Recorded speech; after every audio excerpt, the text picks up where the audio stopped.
good morning, afternoon, or evening, and welcome to the Bloody Disgusting Network. The following show is just horrifying. Beware.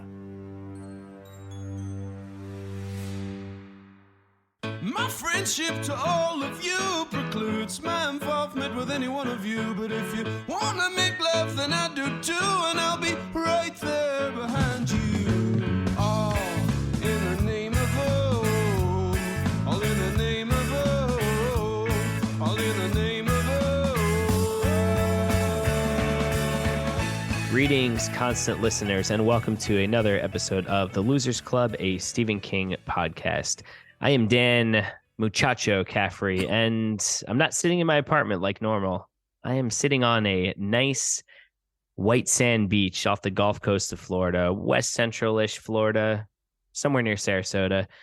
I'm sitting there. I'm enjoying the lemonade and tangerine hues in the sky as the sun is setting. I'm looking at my nice big pink beach house in the distance. It's a little too close to the surf, I think, despite being on stilts. I'm a little worried about it. There might be a storm brewing. Not sure what will happen to, but for now I'm relaxed because I'm sitting on this beach here with my easel, and I'm squinting and trying to conjure up an image in my head of what I want to paint. And I just start. I don't even think too much about it. I paint with my one arm because I lost the other one in a tragic construction accident. And I say, I see a group of 4 people. One of them is me. I'm here already, and I'm just going to start sketching the others. And the first one who's coming into my vision. It's almost like God himself is controlling my hand. But I see the state of Tennessee, and I'm zooming in and I'm zooming in. I see a house and I see someone in there with a microphone, and it's someone I know. Who is this? Who is this other artiste joining me from a little bit down south? Hey, this is Jenn in ship number 1, Adams. And yeah, I really feel special coming to life through this art. You know, it's an experience. I can't believe we're all going to be these sentient paintings. Right.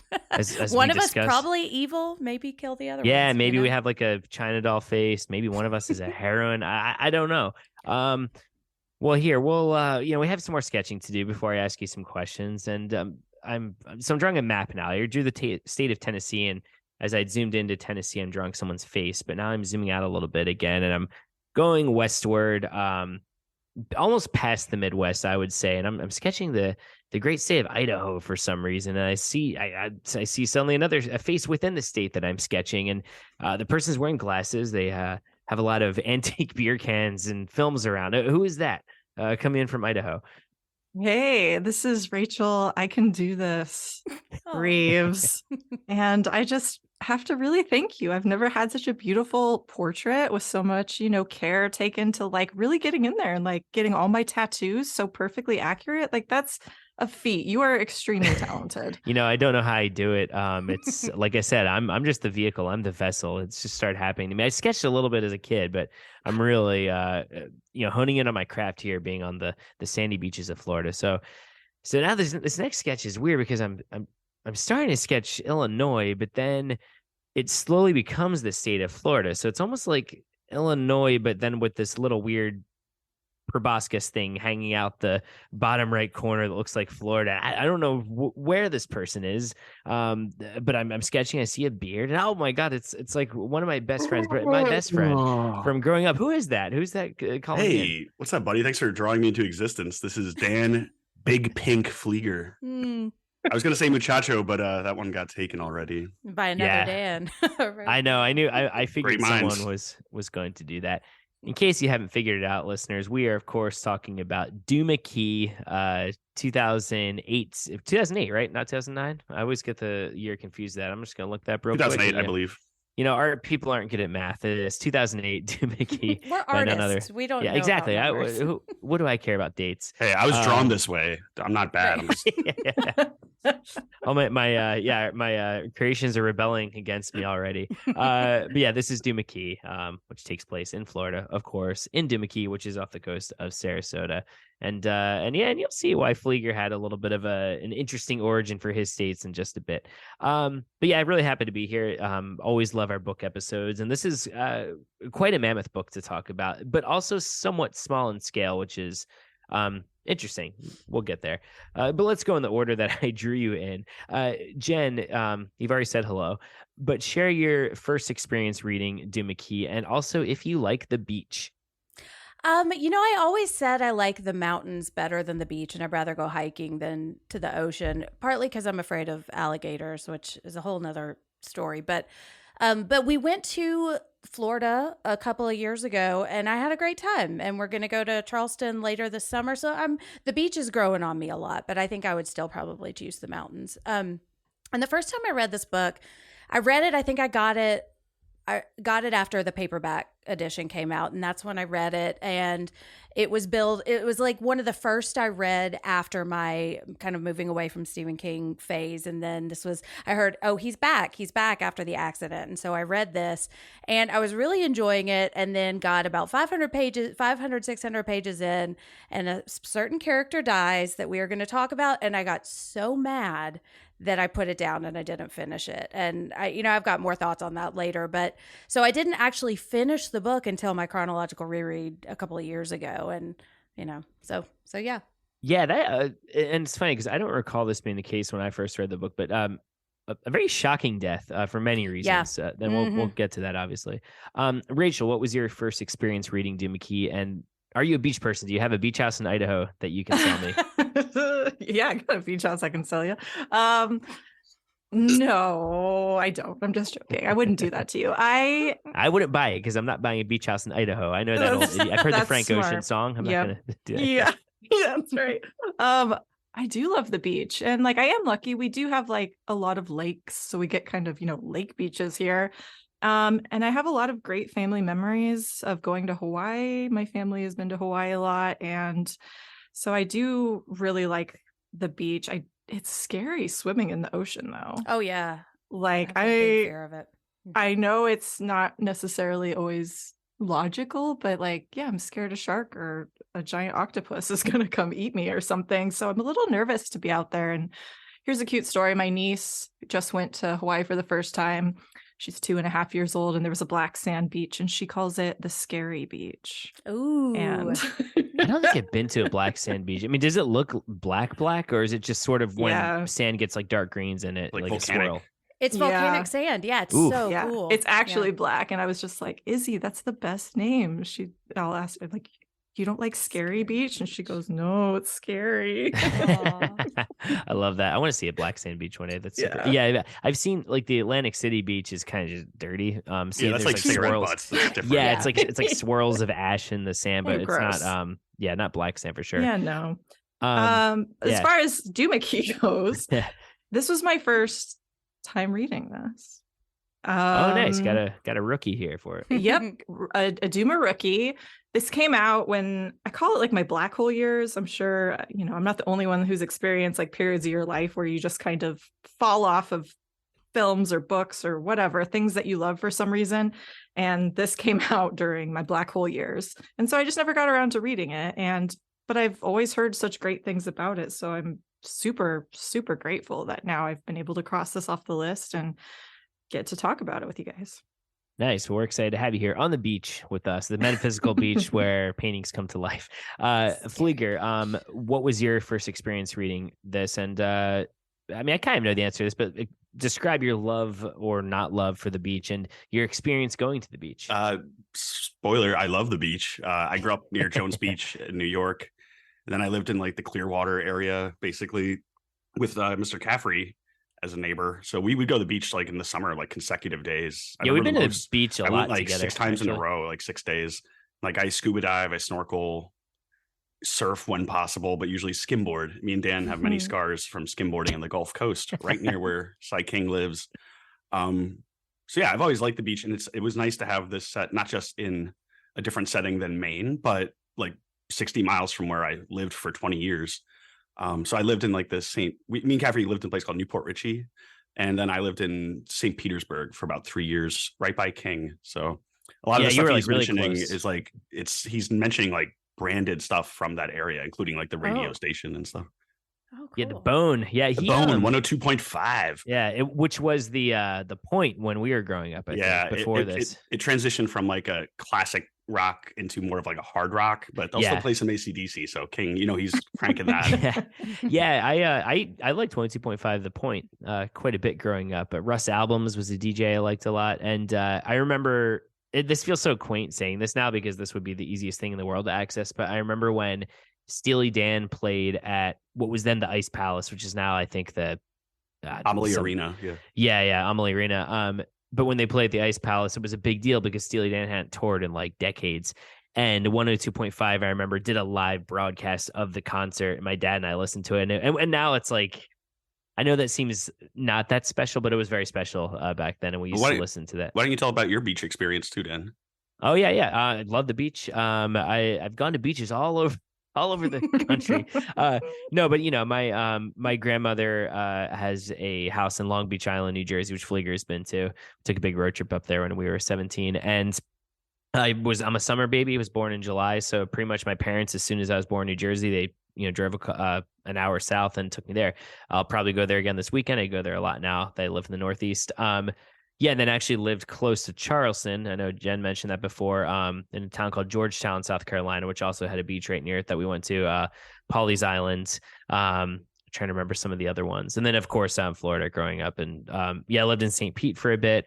Grew up going to Clearwater Beach, Fred Howard Park, was that like Tarpon Springs, I think, or something like that? Yeah.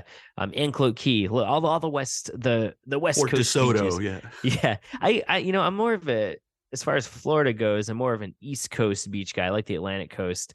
My wife's from Jacksonville, so we'll go to those beaches. We've gone to those beaches when we've gone down there. I like the big crashing waves, but hey, the Gulf Coast is nice also. I like the bathwater temperature of the Gulf. I can't but water. When it's like so hot out, it feels like soak me. Yeah. I just feel like I'm getting pissed on going in there. But the beach for real is a big part of my life, for many reasons: spiritual, social, romantic, all that good stuff. So yeah, I'm definitely if I was a GI Joe, I'd be beachhead. Let's just say that. Let's just say Dan's got some sand in his cracks. Exactly.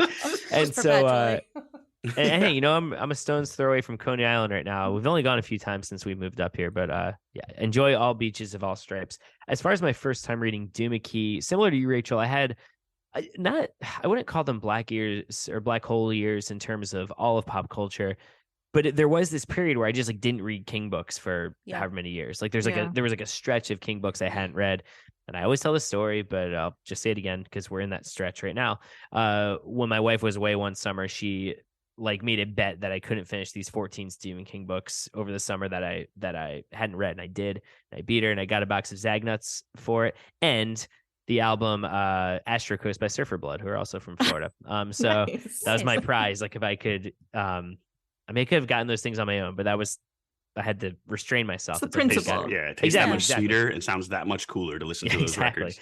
And you also got the joy of reading these books too. Yeah, I did. Well, right. And I think you all have alluded to this on the Lisi story episode. It's an interesting period for King because it's almost a decade removed from the accident, but it's still informing his work in very significant, very evolving ways that we'll get into when we talk about the hook and the background. And it's funny because it's sort of getting to Under the Dome and 11/22/63, which I think are kind of his epic, his opuses. I would argue him getting back to iconic books. But if you look at Duma Key and Lisi's story and even Blaze and From Buick 8, books like that, they're all very different. And I think he's in a really unique time period here because it's the period of him learning how to write again, but he's done with his growing pains from Dreamcatcher. And I think regardless of whether or not you like Duma Key or From a Buick 8 or Blaze or whatever else, you can feel him kind of getting really settling into his abilities again. So I think this period is very fascinating, and we're about to end it soon because I think we're getting more into famous late period King. But yeah, I've really loved being on some of these episodes. Well, hey, we've danced around it. Let's get into the background of this book a little bit and the Florida influence in a place we like to call the Derry Public Library. Mike Hanlon, if you see... Excuse me, sir. Do you have Prince Albert in a can? You do? Well, you better let the poor guy out. Tell Mike Hanlon that I had to go, that I had to get cleaned up. Tell him. Tell him. Tell him I'll see him tonight. Get out! Last chance, Tosha. Get out! Get out! Welcome to the Derry Public Library, where we go into the history of the novel, the archives. We talked to old Mike Hanlon, asked him to dust off some facts about Duma Key. This is kind of a common theme, I think, with books from this time period. There's a little bit of information out there on the background of this book and some interviews. Not a ton, though. Not as much as I think as we get with later King books, and certainly not as much as we've gotten with, Golden Age Carrie, Salem's Lot, things like that. But there is you can find this on YouTube. There's a pretty informative interview that King did with Simon & Schuster when the book came out. It's kind of a lead up, and he goes into the origins of the book and actually spells out some of the themes. So we'll kind of tease out this interview throughout the next couple sections we're on. But, he said that like with many of his novels, this all started with a single image. I think on the Lisi story episode, right, y'all talked about how it started with he had a bunch of his papers packed up or something, right? Tabby had to clean out his office, and he imagined, what would it be like if I was dead? And that had to be a real thing. This was a similar instance. And now I will say one thing I couldn't find was, so King now he splits his time between Maine and Florida. Like, I think he has a house in Sarasota or somewhere it's outside. Called Casey Key is where he lives. Yeah, that's right. It's like an 8-mile strip. It's like a barrier island that's just off the coast of Sarasota. So similar to what this would be, right? Yeah. Like a little bit more uninhabited. And I know Richard Chismar talked about that when we had him on. So that's where he lives now. He splits his time. He's like a snowbird. He splits his time in the winter and summer. Here, as far as the dust jacket says, I think he's still living mostly in Maine, but I know he was visiting Florida a lot during this period. And, he's rich enough to where he maybe had a rental house there, or maybe he did buy a house there, just wasn't living in there all the time. But I know he was going to Florida a lot during this time period. And he said that when he was down there, he imagined a road overgrown with palms and rhododendrons and lots of foliage. He says, I started to imagine a little dead girl standing on that road, twin dead girls with their hands linked. The image came from nowhere. It came around dusk, which is a spooky time of day anywhere, particularly on the coast of Florida. Actually, Pfleegor, I want to kick this to you for a second, because you were just in Florida, not too far from where this book takes place. Would you say that dusk is a spooky time? Oh yeah, it's a witching hour. And I was down there visiting Stevie, so to call him his close friends, but Stevie King. Stevie King. Oh no, my brother Steve. I thought you were Stevie Nicks. Sorry. I know. Yeah, I was like, you need to clarify your brother's name is Steve. No, it's me, Marty, Bobby De Niro. But yeah, so I was just down there, and it's even like, there's like a storm that hits every single day in that part of the state. Wow. It'll just be like this flash thunderstorm that lasts 20 minutes, then goes away, but it leaves for a really beautiful sunset. So I was taking pictures to show people like these birds that walk around that are like 3 feet tall, the sandhill cranes. They commented, they're like, wow, that is such a beautiful like sunset. And I'm like, yeah, you get so used to it when you live there. That is just, especially on the Gulf Coast, when you see the setting sun over the water, it's a really powerful image. Yeah, and it's funny to say about the wildlife, because, Pfleegor and I grew up in suburbs of Newport Richey, but it's interesting is most places, even the suburbs of Florida, they're usually right up against a lot of wilderness. And so we grew up kind of with a big nature preserve between our houses. And so it wasn't uncommon at all to see sandhill cranes, wild hogs, armadillos everywhere, Florida panther, like the wildlife here. I think King actually really nails the Florida aspect of this book. That we'll definitely get to in some further sections. Yeah, and he and if I can add to that, please. There's like because I've dated people that were like native Floridians and who are like old generational Floridians, and there is like this sort of aspect of a lot of people are from out of state. Like a lot of people move there when they retire because it's good weather, there's no income tax. But there's like sections that are just the people that have been there forever, and they know the history. And I think he did a really good job of showing some of those people, like the character that was like the interviewing him, the art historian. Mary Iyer. Yeah, I thought she did a really good job of representing and kind of telling that story, because you hear about it and you see like historical photos, but by the time we were down there, it was kind of like turned into the suburbs built amongst the wildlife. Yeah, exactly. And you were saying too, I know it's even being built out even more. I mean, luckily some of the nature preserves, you can't build on, which is good. But yeah, I like how he kind of explores old Florida. I mean, literally explores old Florida in that final stretch of the book. I'm realizing too, we haven't I mean, if you're listening to this episode, I hope you know what the book's about, but we haven't read the synopsis like we like to do. So Jenn or Rachel, what editions are y'all working with here? Well, my edition. Oh, sorry. I've got a first edition hardback, but I'm realizing I left the jacket in the other room because I've been carrying this around for me for like a week straight. So long and heavy. Yeah, I left the jacket at home for safekeeping. Jenn, why don't you go ahead and read? And I'm always curious too to see what the discrepancies are between the first edition hardbacks and the paperbacks. Sometimes there's some really funny word choices. But yeah, what do you have on the back of your paperback edition? Well, if I can, it looks like it's been swallowed by the sea because it did get wet at a pool one time. And that's a cool cover. I like that. It is cool. Yeah. When you can see it, it's all warped. Yeah, Pfleegor's got first edition. To say, oh, nice. I listened to the audiobook, which is read by John Slattery, and it's great. I really enjoyed it. Okay, but the back of mine says, after a terrible construction site accident severed his right arm, scrambled his mind, and imploded his marriage, the wealthy Minnesota builder faces the ordeal of rehabilitation alone and enraged. Renting a house on a stunningly beautiful and eerily undeveloped splinter off the Florida coast, Edgar slowly emerges from his prison of pain to bond with Elizabeth Eastlake, a sick old woman whose roots are tangled deep in Duma Key. And as he heals, he paints, feverishly, compulsively, his exploding talent both a wonder and a weapon. For Edgar's creations are not just paintings, but portals for the ghosts of Elizabeth's past, and their power cannot be controlled. Man, they kind of spoiled a little bit there. I know. In the last bit, because I mean, you kind of don't really know quite what's going on until pretty far into this novel, but they just gave that away. It is funny because I was kind of following along on my first edition, and it really is like a truncated version of what's there. So no weird was it Blaze? One of them. Sometimes you get some really funny synopses. Yeah, I will say it does sound like the person that wrote that has actually read the book, so that is good. No, totally. It's not always the case. I did a combo of the book and the audiobook, but John Slattery, famously Roger from Mad Men. But I was texting Dan because I was cracking up at the airport because I just keep thinking of Roger quotes. And then I would look up memes. Then I'm like, wait, I haven't been paying attention for 10 minutes. I need to rewind this book. He's just one of my all-time favorite character, Silver Fox heroes. I forget. It's when Don's last child is born on Mad Men, and I think he's kind of apathetic about it. And I remember Roger calls him up, and he's eating some kind of fancy dinner, he has like a lobster bib on or something. He just goes that, and I think it's the funniest. It's not like a famous line, but it's just he's great in that role.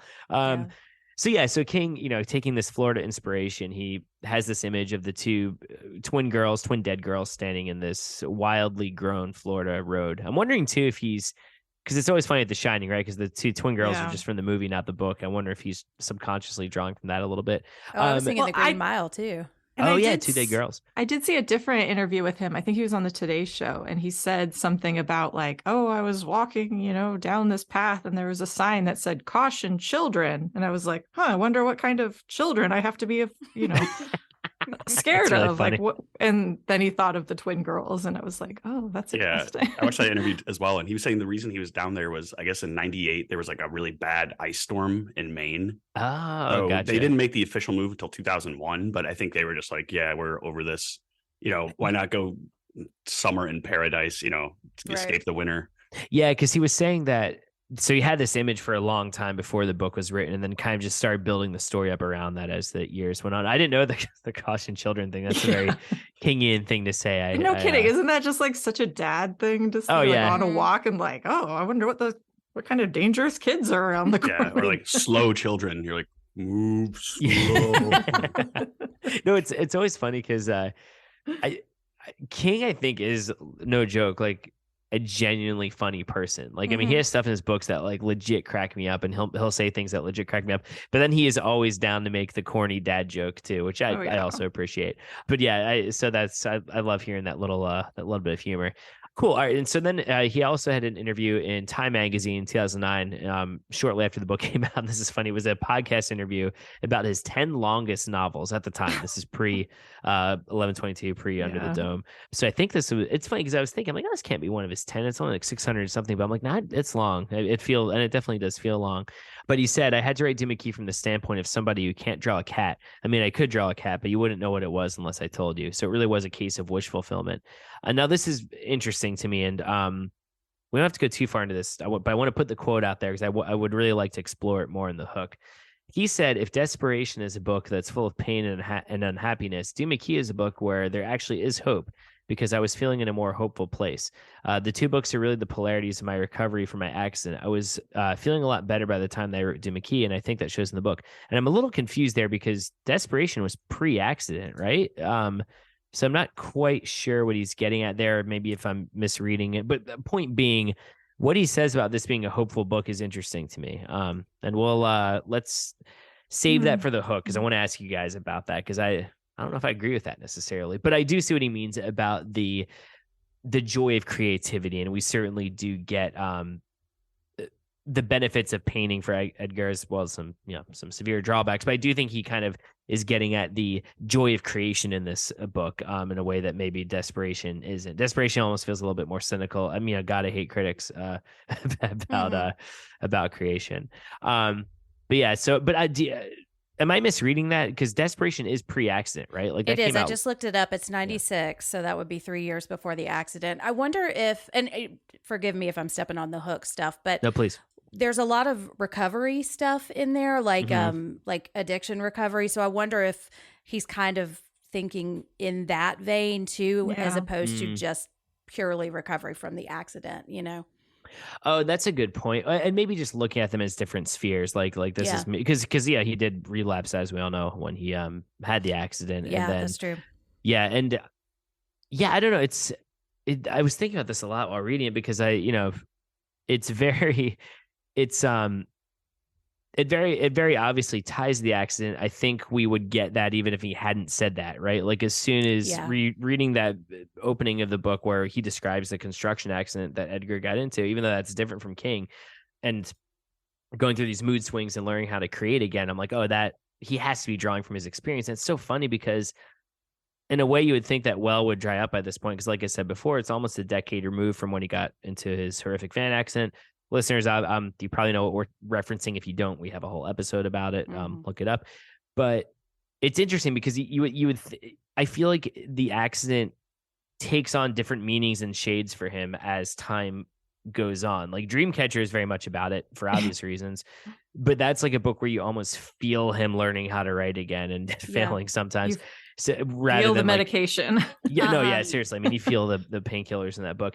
And then you have other books like Lisey's Story, which is certainly examining the both the joy and pain in creation, like this book is, but maybe not so much from a process standpoint. I feel like in this, he's really getting into the nitty gritty of like what it physically feels like to learn to do this again. But yeah, what are your guys' thoughts on that? Like, do you feel like King has, in this stretch of books since the accident, has sort of morphed in how he's interweaving that into his work? Yeah, I think there's something about like being in the throes of the agony and the pain and then having enough distance from it. So I feel like this book, even though he's kind of recovering throughout the novel, but especially in the beginning, they pretty quickly get through the accident, hospital, the divorce. That all gets knocked out in like the first couple of chapters. So it really is like, years have passed and he's kind of starting to make peace with that, at least, or however much time has passed, but there is some distance. Whereas the other ones, I feel like you can see Stephen like in traction with like a pencil in his tooth, just like writing, like Lisey's Story, especially too. And I found the Lisey's Story was a lot more grim.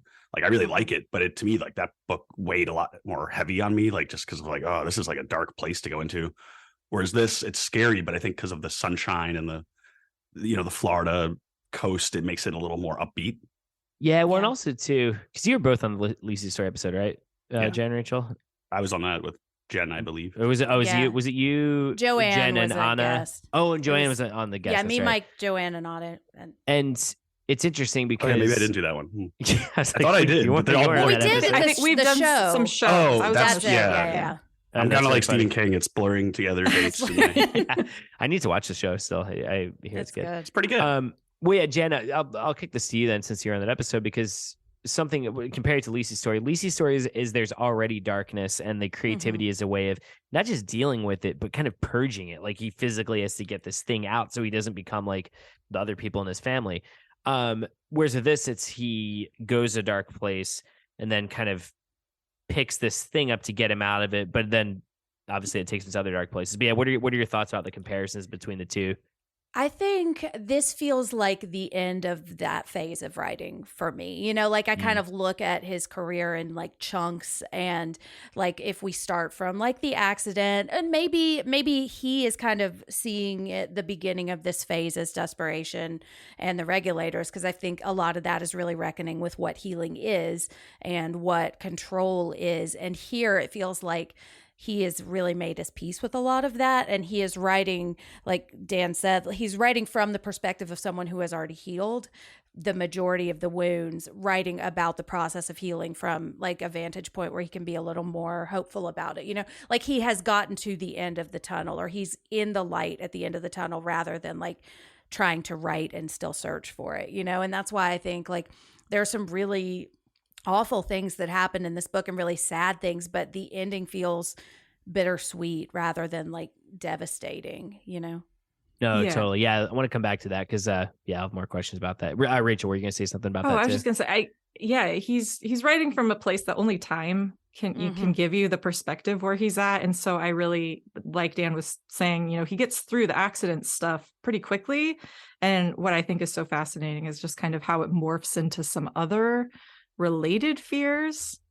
You know, like I'm sure we're going to talk about memory and the various things of that. So it's almost like he's transitioned away from some of the obvious like trauma and fears that the accident was bringing, but that doesn't necessarily mean that like all your fears just go away. It's just they just shift a little bit.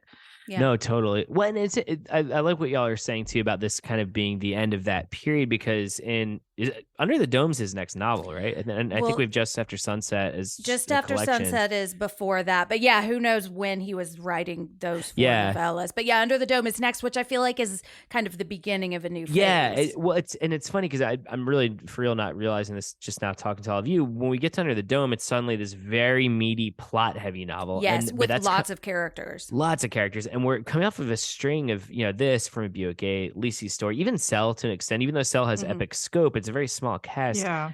They're almost, I feel like the work for the since the accident really has been almost more intimate, a little more surreal and wild, not as plot driven by, like, I wouldn't say any of these books, with the exception of Blaze, which is a whole different animal because of the Bachman connection, because he started earlier.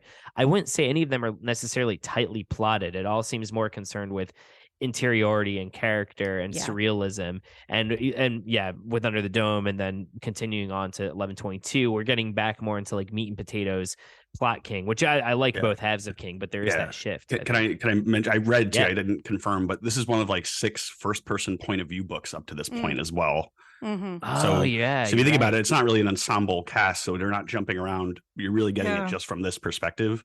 The other ones, like mentioned, is like Rage, Christine, Dolores, Green Mile, and Bag of Bones. And like to me, tonally, it feels a lot like Bag of Bones. Yeah, it does. Just like that same perspective from like a rich older artist. And I read too that some of the publishers, you know, they wanted younger characters because they think it'll sell better. But this is a, you know, perspective King tends to write kind of from his age. Yeah. So that makes it a little unique. That's funny. I'm just trying to imagine it being like, King, we want young, hot characters. Come on. Yeah. No It's more like Bruce Valanche, like teens want sex, drugs, and rock and roll, Stephen. Yeah. Like, that just seems funny to be like, that's what's going to sell in a Stephen King book. Yeah. Kids are like, I don't know. Does it have a hot, young protagonist when I get the New York Times bestseller? Like, just rippling blue chambray. Yeah, can you make Edgar Freeman a bodybuilder instead on the maybe he comes from Muscle Beach and he's more piercings, Stephen, more piercings and tattoos. Yeah. I mean, you go to Florida, I feel like there was always like some dickhead on the beach who had like a snake or a parrot who would come give you a flyer to go to a party. Like, that's not seriously. Like, Really? Oh yeah. You just walk around like it's some tough dude. My dad will always call that. He'll be like, "Here comes the mayor of Tampa." Like when those people are walking by the beach. Guy with like devil sticks and like terrible tattoos. Like the worst parts of Are any of y'all Burning Man fans? I don't want to be insulting if you're good. Yeah, I'm not either. Yeah. No. It's like the worst parts of Burning Man on a beach. Steampunk bikinis. Yeah. Oh boy.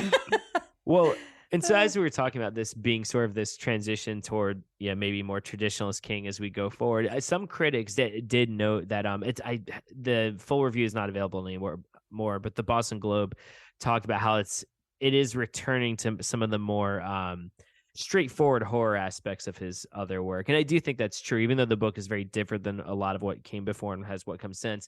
I do think in that third stretch, especially, we are getting back into haunted house territory. Now it's a haunted house in Florida, or a haunted beach in Florida, but we are getting more like, there's monsters and there's animals that are attacking and there's ghosts. So yeah, I did think that was an astute observation from them, but yeah, I couldn't find the full review, unfortunately. And critics all in all were pretty kind to this book, saying it did get back to a more traditionalist approach in the end. And a lot of them did admire the smaller cast size and how it was a little bit more character driven than some of the stuff in the past. And King himself had said something like, I'm getting better reviews now because most of the critics who panned me are dead or something. Like I saw that. Yeah, he I think in the book. Oh, go ahead, sir. No, you go first, sir. No, I was gonna say, in the book too, he says something about and then the critics who they wish they could succeed in your craft, but they can't, so they tear it down. And you're like, oh, okay. Yeah, he hates critics, man. I mean, hey, well, look, he came on our show. And we're critics, yeah. But I think I've told this story before, so I don't think I'm speaking out of school. But when I saw him talk at Florida State, which was a few years before this, he got asked about the Shining adaptation, and it was sort of I think he's softened on Kubrick now in the version of it, but it was kind of at the height of him like really comparing the two versions, especially because the new miniseries wasn't that long before. And he had said something about, Stanley Kubrick thought that blah, blah, blah. And like he talked about some criticism Kubrick had the book, and he had a similar thing. He's like, but he's dead now. So blah, blah, blah. And he kept going with it. And I just thought, and it wasn't like, he was like, I'm happy. He wasn't like, I'm happy he's dead. It was just kind of funny because it was a similar tone about these critics. Like, well, fuck them. They can't hurt me anymore. It's like that Liza Minnelli outlives Twitter account. It's like we've now outlived this. I've never seen that. Is it just her outliving anything that like? Yeah, any current events that happen. Liza Minnelli is now outlived. Yeah, and in terms of the criticism too, because I read a few of them, and I shared some of the sentiment where they like it does take a little while to get started. Yes, and I think we can. Well, I don't speak for you guys, but it does seem a bit long-winded at times, and nothing really horror related happens until like page 250.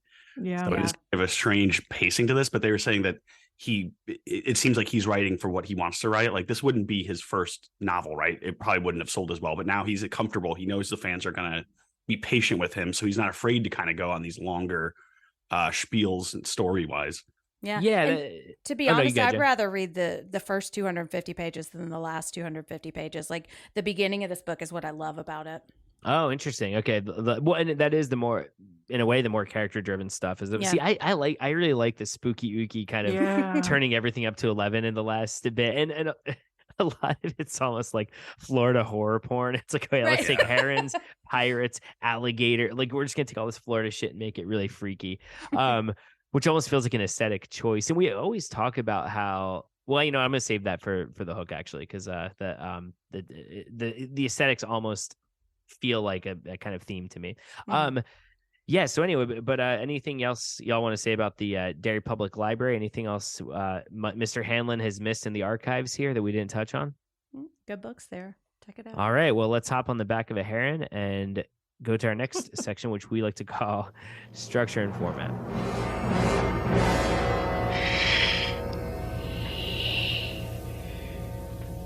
Look at me. Look at me, teacher. Welcome to Structure and Format, the only category that doesn't have a cool, clever name, I feel sometimes. And I don't know why we ever did that, but hey, we just tell it like it is here. So not a ton going on structurally. I think that's worth noting here. I mean, it's fairly linear. We do get through, like Pfleegor is saying, these past events pretty quickly, and then we're in Duma Key in Florida.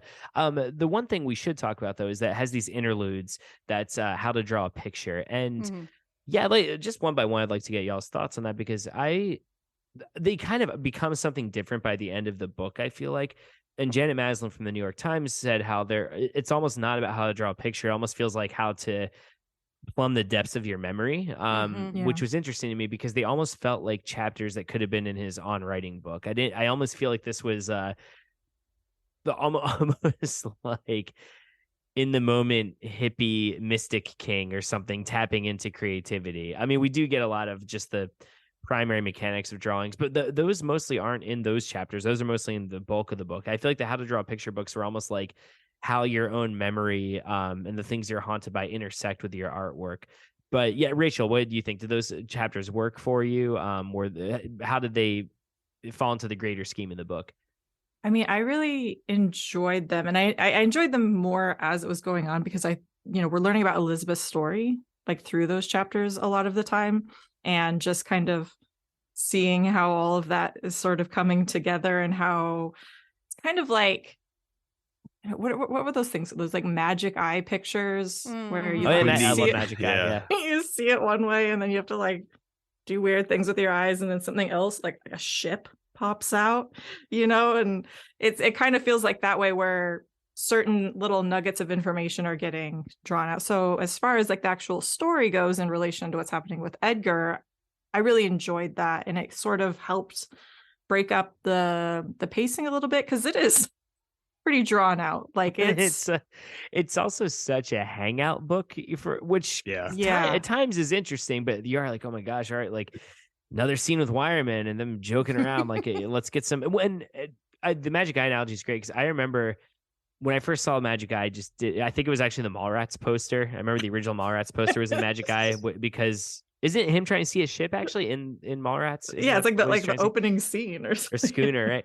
And so I remember being like, what is this thing? I don't get it. And I would just look at it. And my dad was a school administrator when I was in middle school, and I would always have to wait in the clinic for him. They would like watch me while he was finishing up his job, and they had this purple magic eye that was just there, and I would just look at that thing like, I don't get it. And then finally I figured out that if you not cross your eyes, but you give yourself double vision, and you sort of combine the two shapes next to each other, that did it. And then it was able to do it every time after that. So that's a really good analogy because you're almost like, what am I looking at? Then it all crystallizes by the end of it. And I do think that, from a horror perspective, that's a really clever way to reveal the origins of Perse and the ship and all these things because he kind of introduces him there just as things that Edgar is drawing for no reason. He doesn't know why. And then it is very satisfying once we know what they actually are. Well, we don't even know, like, it's Elizabeth at first, right? Like it's a little bit in before we even realize it's her. And so just for me, it really helped just break it up and keep me engaged and keep me going because I do love all the character moments, but like you said, we're hanging out a long time. We're Netflix and chilling, Yeah. Like, and platonically. Like it's one thing when it's like a book like It or Salem's Lot, and Salem's Lot's actually pretty short, but when it's a book, or The Stand, maybe it's a better example. When it's like The Stand or It is a similar length, but has this huge cast of characters. You don't get quite as bored because you're like, oh, cool, I can't wait till we check in on Larry again or Nadine or whoever.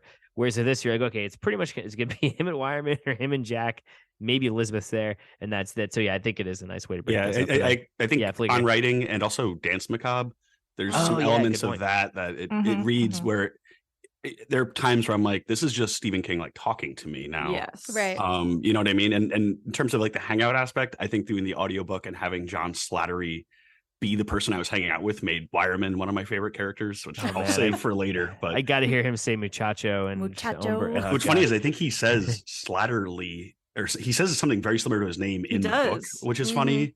I was like, oh, that's a weird coincidence. I will say I also did the audiobook because I was a procrastinator and waited. So, reading is a dying art. Yeah. And so like I did find, so everywhere I was going, it was like in my ears or like, and I would follow along, and it really, listening to the audiobook helped propel me, I think. Through Muchacho, he says it's so cool. Muchacho, Muchacho. Hey, I'm telling you, audiobooks are the way to go, man. Yeah, firm look, guys, believer.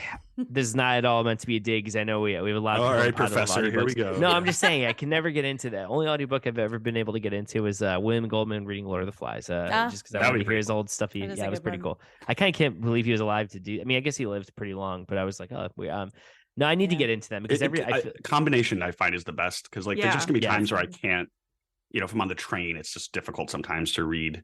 So Yeah. I mean, Susan can't read in a car. Like I can't yeah, either. that's most Tori people can't get either. nauseous. Oh, that's I my remember- favorite thing to do in a car. Yeah. I always have a book. I love to read in a car Me on a too. train. Yeah. Our friend of the pod, Bill Hansen, has been on a few times. Who made the Dollar Baby of Survivor Type? He actually has this feature, Bone Cold, which is very good. That's just got distribution, so it'll be streaming soon. Anyway, Bill, he's a huge Stephen King fan, and I remember we were going on a road trip to Florida, actually, to the beach for spring break, and he was trying to read.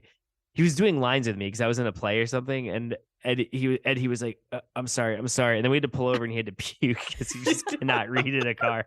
And I was like, damn, dude, that sucks. Because I love reading in cars. It's where I get a lot of it done. Yeah, Jen, what about you? How do you feel about these interludes, the how to draw a picture? Oh, I love them. The hangout quality, I think, is my favorite part of this, and I'll have probably more thoughts on that later. But it's got like a Faulkner quality to it, Yeah, I remember it does. reading what is The Sound and the Fury, and I'm not a huge Faulkner fan or expert, so I'm probably going to mess it up. But in a Faulkner that I like, so I enjoy kind of easing in because you forget about really who the voice is, and you're just kind of listening to this like really introspective how to become creative again, or like how to figure out who you are and how you think and how you see the world. It's just some really, really great writing, No, it's funny because I'm a huge Cormac McCarthy fan who he always cites Faulkner as like being his guy, and I've never been able to get into Faulkner, but there's like individual passages I'll read that are attributed to Faulkner that I really like, and I like it for what you're saying, that kind of almost time loop element of his writing, and how he'll talk about the rain and how it bleeds into the soil and how the soil goes to the town, whatever it is. And so I really want to, I don't know, what is the Faulkner book to get into if you've never read it before or never gotten into it before? Oh, I don't. As I Lay Dying is good. Yeah, that's the one I've heard. Is really the so best. I actually know similar. It's like a secondary because Conan O'Brien has his degree in literature, and he focused on Southern writers. And the did you really? The idea, it was called Progeria in the South, because it's the idea that the South is the only part of America that's ever known defeat. So it caused the writers to age in a way that was beyond what they should have aged. So a lot of the writing during Reconstruction, post-Civil War, the best writing was coming from the South because it was the first time America did not prevail in a weird way. So the people that were living there had to undergo this like sense of shame and, Oh, wow, that's really interesting. There's sins of the past. That's super interesting because this reminded me, I love Truman Capote. Me too. And Southern writer, and just like the way he's able to just, he writes a lot about like New Orleans and the South, and just like describing the atmosphere and these like close, really interesting human dynamics and relationships. Like this actually reminded me a lot of Capote, and that's have never heard that about Southern writers, and I haven't either. That's very interesting. It's good. I've actually read Conan's college paper. It's hard to find. I keep trying to download a copy of it. It's like was that his undergrad thesis? That's like he went to Harvard, literature and history. I think that's a very profound thesis for an undergrad. I think he's a genius. Not just the comedy. I wrote about record stores. Oh yeah, that's why his episodes of The Simpsons are the best. Oh, I have an autographed picture. Caffrey's seen it. Like I got to meet Conan, and he's like, "To Dan, this is what I look like. But love Conan." My graduate thesis, which I wrote as like a 35-year-old man, is about like monsters. Like it's good, I think, but it doesn't have a thesis like that does. That's really Southern cool. pejorative. Can I? Yeah, it's like that. Can I just do one quick comment on Capote? Yeah, go ahead, please. Because we mentioned Capote came up during the rankings of the Richard Bachman, which is just kind of funny. But I heard a story the other day of like somebody was visiting LBJ in the White House, and he's like, I can get anyone in the world on the phone, name someone. And this guy knew that Capote was like on vacation in the woods. So he's like, oh, Truman Capote. And then within like 20 minutes, somebody's like, hello, Mr. President. And like they had like flown a helicopter to give him a phone to get to the president. Wow. That's really funny. I love that.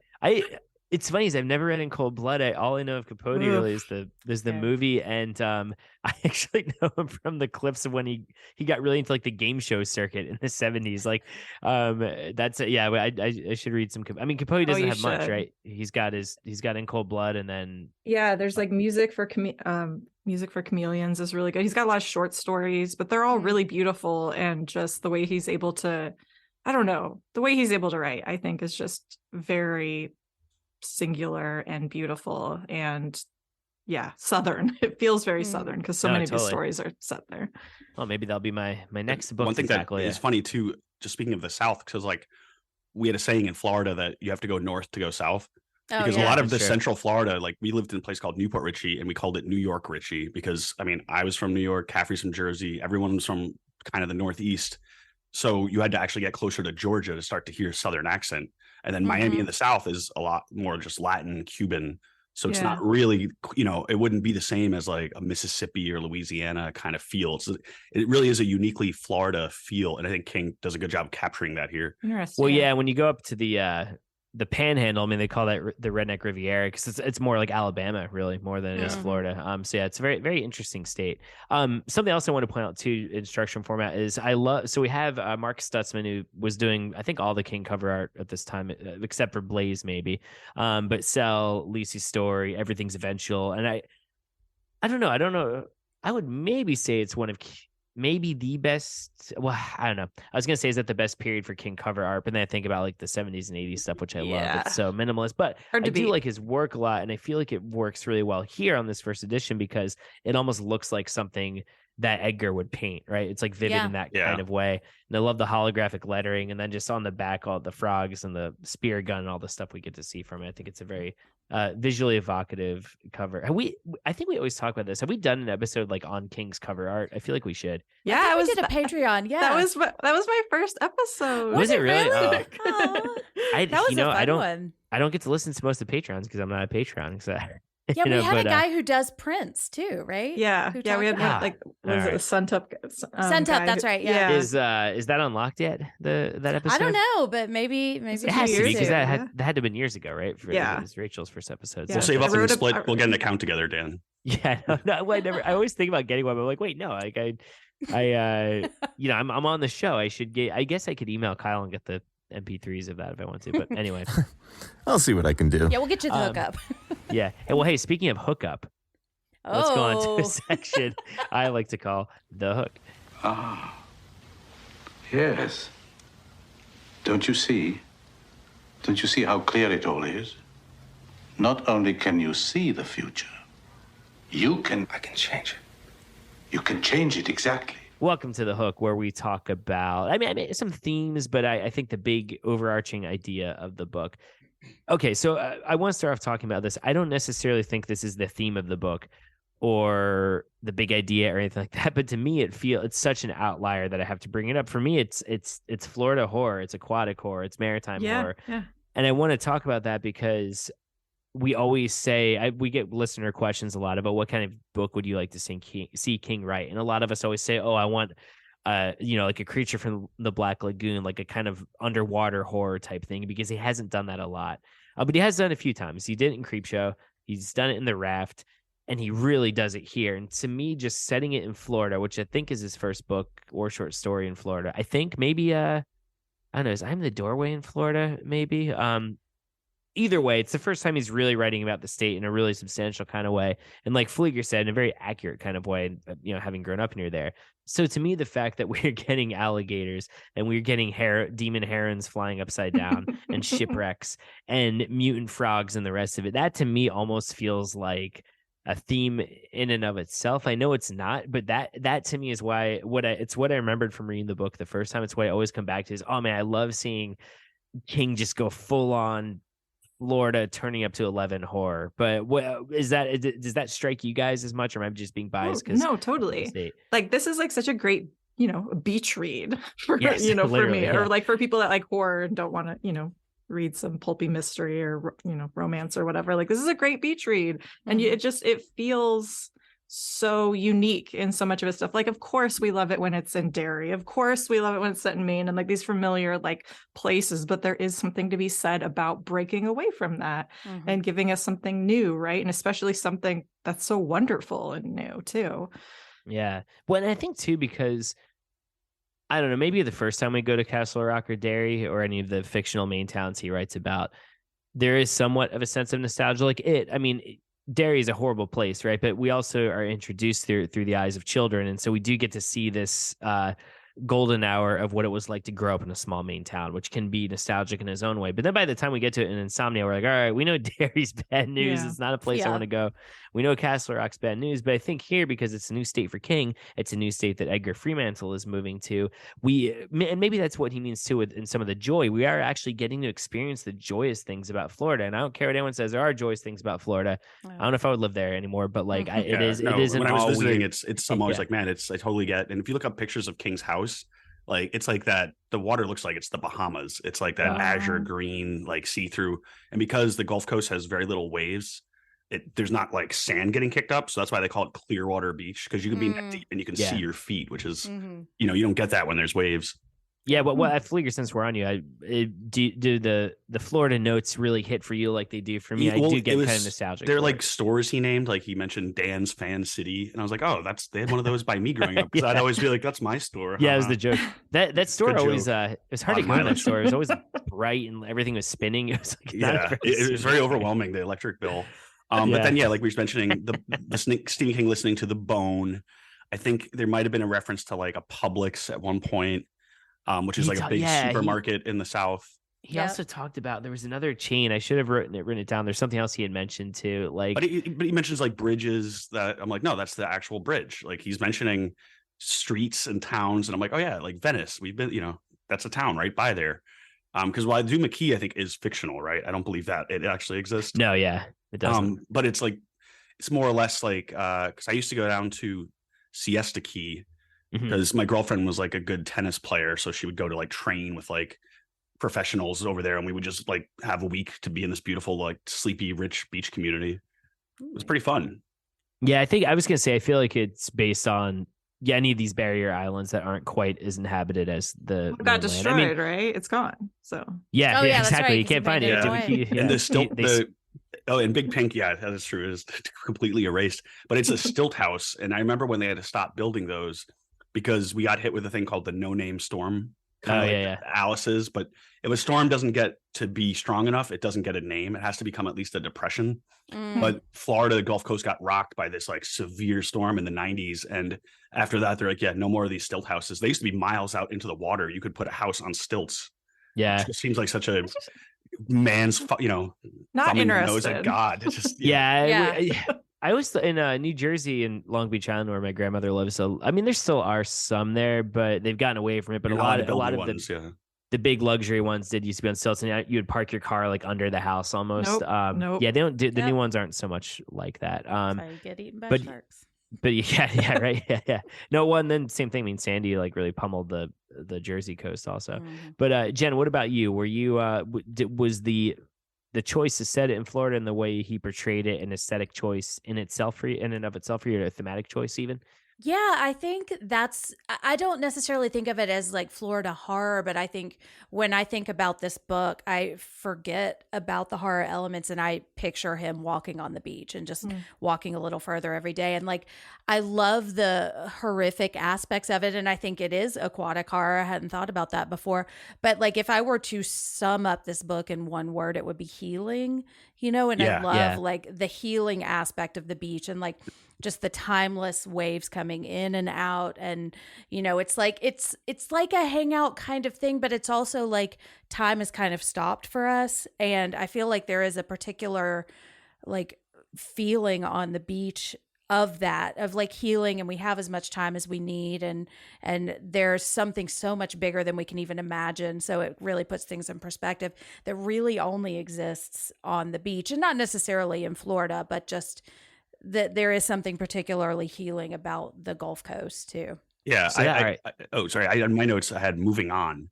Yeah, so exactly. Saying goodbye, coming to the divorce, moving to a new place, starting a new career. It's just like, I think, and this was King maybe as he was moving on from his own accident, right? Yeah. Well, Yeah. so that's what I want. All right, so this is what I want to ask you guys about. Because I referenced the quote you had before. You're exactly right. Like in King's mind, that is what this is about. It's looking at the creative process through a much more positive lens, maybe than we have in some of his more recent work. But here's why I get a little hung up on that. So he does heal, and he finds this passion, but it ends up being this source of awful destruction, to the point where you could argue it gets his daughter killed. I mean, granted, I guess you could say it enchants this maybe already psychotic art critic, right, to kill. But point being, like it unleashes all form of terror on this island. And we find out that the similar thing happened to Elizabeth also when she was a kid, who also had these, these kind of latent artistic abilities that blew into something psychic. So given everything that happens in the book, I started to question, well, what is King saying with this? Is this a hopeful book? Because the thing that did cause him so much joy and helped him rehabilitate, ended up killing like almost everyone who was important to him. So, Jen, let's start with you, because you brought that. Yeah, I'm just curious. I don't have an answer for it. I was just kind of, I'm like, I don't know if I view this as a positive healing book or not. By the end of it, at least, yeah. I do. Yeah, I have thoughts about that. And I think like the one quote that I wrote down from the hook was the very last how to draw a picture. And it says, know when you're finished. And when you are, put your pencil or your paintbrush down. All the rest is only life. And so if there is a fear here, it's not necessarily a fear of healing. It's a fear of like healing and then what's next? Like you heal, I am healed, but I'm different now. And how do I continue living a life that is changed because I'm changed? And like, if I think about it as rehab or like recovery from addiction, like you don't go to rehab and stay forever. Like you go to rehab, you get better, and then it's scary to go back out into the world. And so that's like, it's almost kind of like an end of a phase, but also a transition out. Yeah. And so I think the hopefulness is that there is a fifth chapter of your life, like they're talking about it in the epilogue, and there is going to be something next. And if you try to stay too long in the healing, or if you try to stay with the pain for too long, then it will take over and you're not going to live your life anymore. You're going to start, like something else is going to creep in, like addiction. Like if we know he was using painkillers after the accident. And I'm sure as a recovering addict, that was horrifying to have to use that again, but you have to. And so I wonder if there's an element of that, like the things that we use to heal, if we don't move on from them when it's time, they can take over. That's a good point, because you could argue with, okay, he kept taking those opioids because they were allowing him to write, but it's like, no, you need to figure out how to do that without the opioids. Right. And you could make that argument here that, because I don't know if Edgar had gone to another location and started painting. I don't know, because I think the idea is that his painting was kind of drawing these events out that had already happened there. Yeah.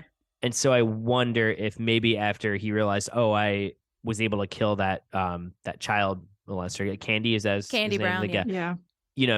Because and he doesn't stop there. He uses that to get rid of Weiermann's neurological disorder or tumor, or whatever it was. And like there is that kind of like, playing with fire element a little bit. So maybe what he's getting at is, at a certain point, Edgar wasn't sketching in a way or drawing in a way or painting in a way that was healthy. It had gotten obsessive and maybe needed to be moderated a little bit. Rachel, what are your thoughts on this? I feel like I kind of looked at this a little bit differently, because something I think is, I mean, how many times have we seen people be like, where do you get your ideas from? Yeah. And I think that's just such a bullshit question.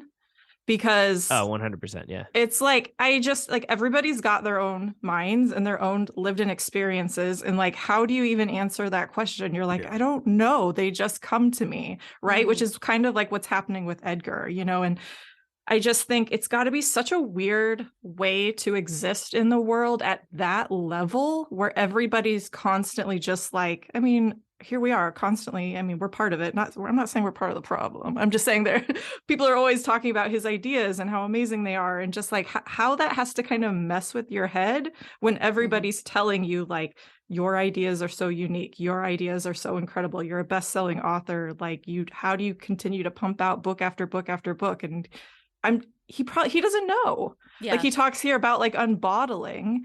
And I think that in some ways he's just kind of exploring that idea and just having to grapple with the fact that he's been told so many times how unique and special he is, but yeah, like where the ideas come from, he doesn't know. Like they just it's just who he is. I think too, like with the idea thing, and I took kind of symbol of like with creation there has to be destruction.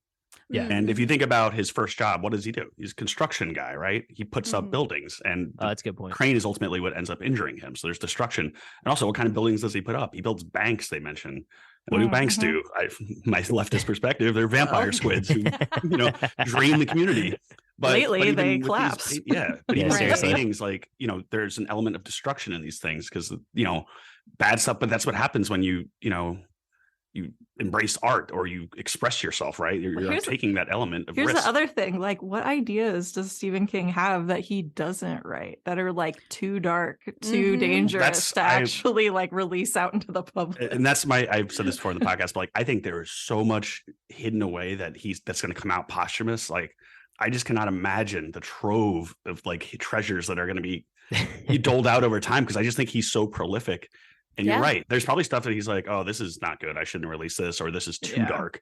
I would love to see some of those in the future. It's like the sketches that he sells, like there's the finished artwork, and then there's like the tiny little sketches like hello. Well, it's interesting too here. And I really appreciate these insights, because I do like this book a lot, but it's funny because I was struggling a little bit with this idea. When I read that he viewed it as this hopeful novel, I'm like, man, it seems kind of miserable to me, because this creativity ends up being a means of destruction by the end of it. But hearing what all y'all are saying, I'm also left thinking, because from what I remember, he's not the one who starts selling his artwork, right? It's all like done by his friends at first, or I don't remember. He has like the art broker kind of helps set it up, but he's guessing because his daughter's the first one that comments that these are like exceptional. She's like, you should go to an art gallery, and he's like, okay. He's resistant to that like a little bit, right? Like, and so I wonder too, part of the severe consequences that are suffered because of his artwork, it comes when he starts monetizing it. It comes when it starts going out into the critics. Yeah, we get another bad critic here. And but I don't think King is. King's always been, I think, very frank about how much money he's made, and how obviously it's good to have money, especially like him, someone who grew up working class and poor. I don't think the book is anti-capitalist necessarily, but I do think maybe it is getting at some kind of idea of, when something gets commodified so quickly, and when it becomes just about the consumer response to it and just about how much money it can make in this and that, then maybe there is some, it can get out of control really quickly. He spoke in the interviews about too, like him and his wife having to remind themselves that they are millionaires, because they were like, eventually we decided to buy a home, it's like, you can afford multiple homes. And it is interesting that like, he's not a writer in this book, which from memory, when I first read it, when it came out, I was like, oh yeah, he's a writer. It's like, oh no, he's a painter. And it's very similar, it's easy to kind of sidestep into that there's multiple millionaires in this story. Like everyone is independently wealthy and separate. Well, they all live on a Florida barrier island. They get tons of money in the end. I think Ironman gets like 90 million. It's like, I'll probably just buy a hotel in Mexico. What the fuck? Like,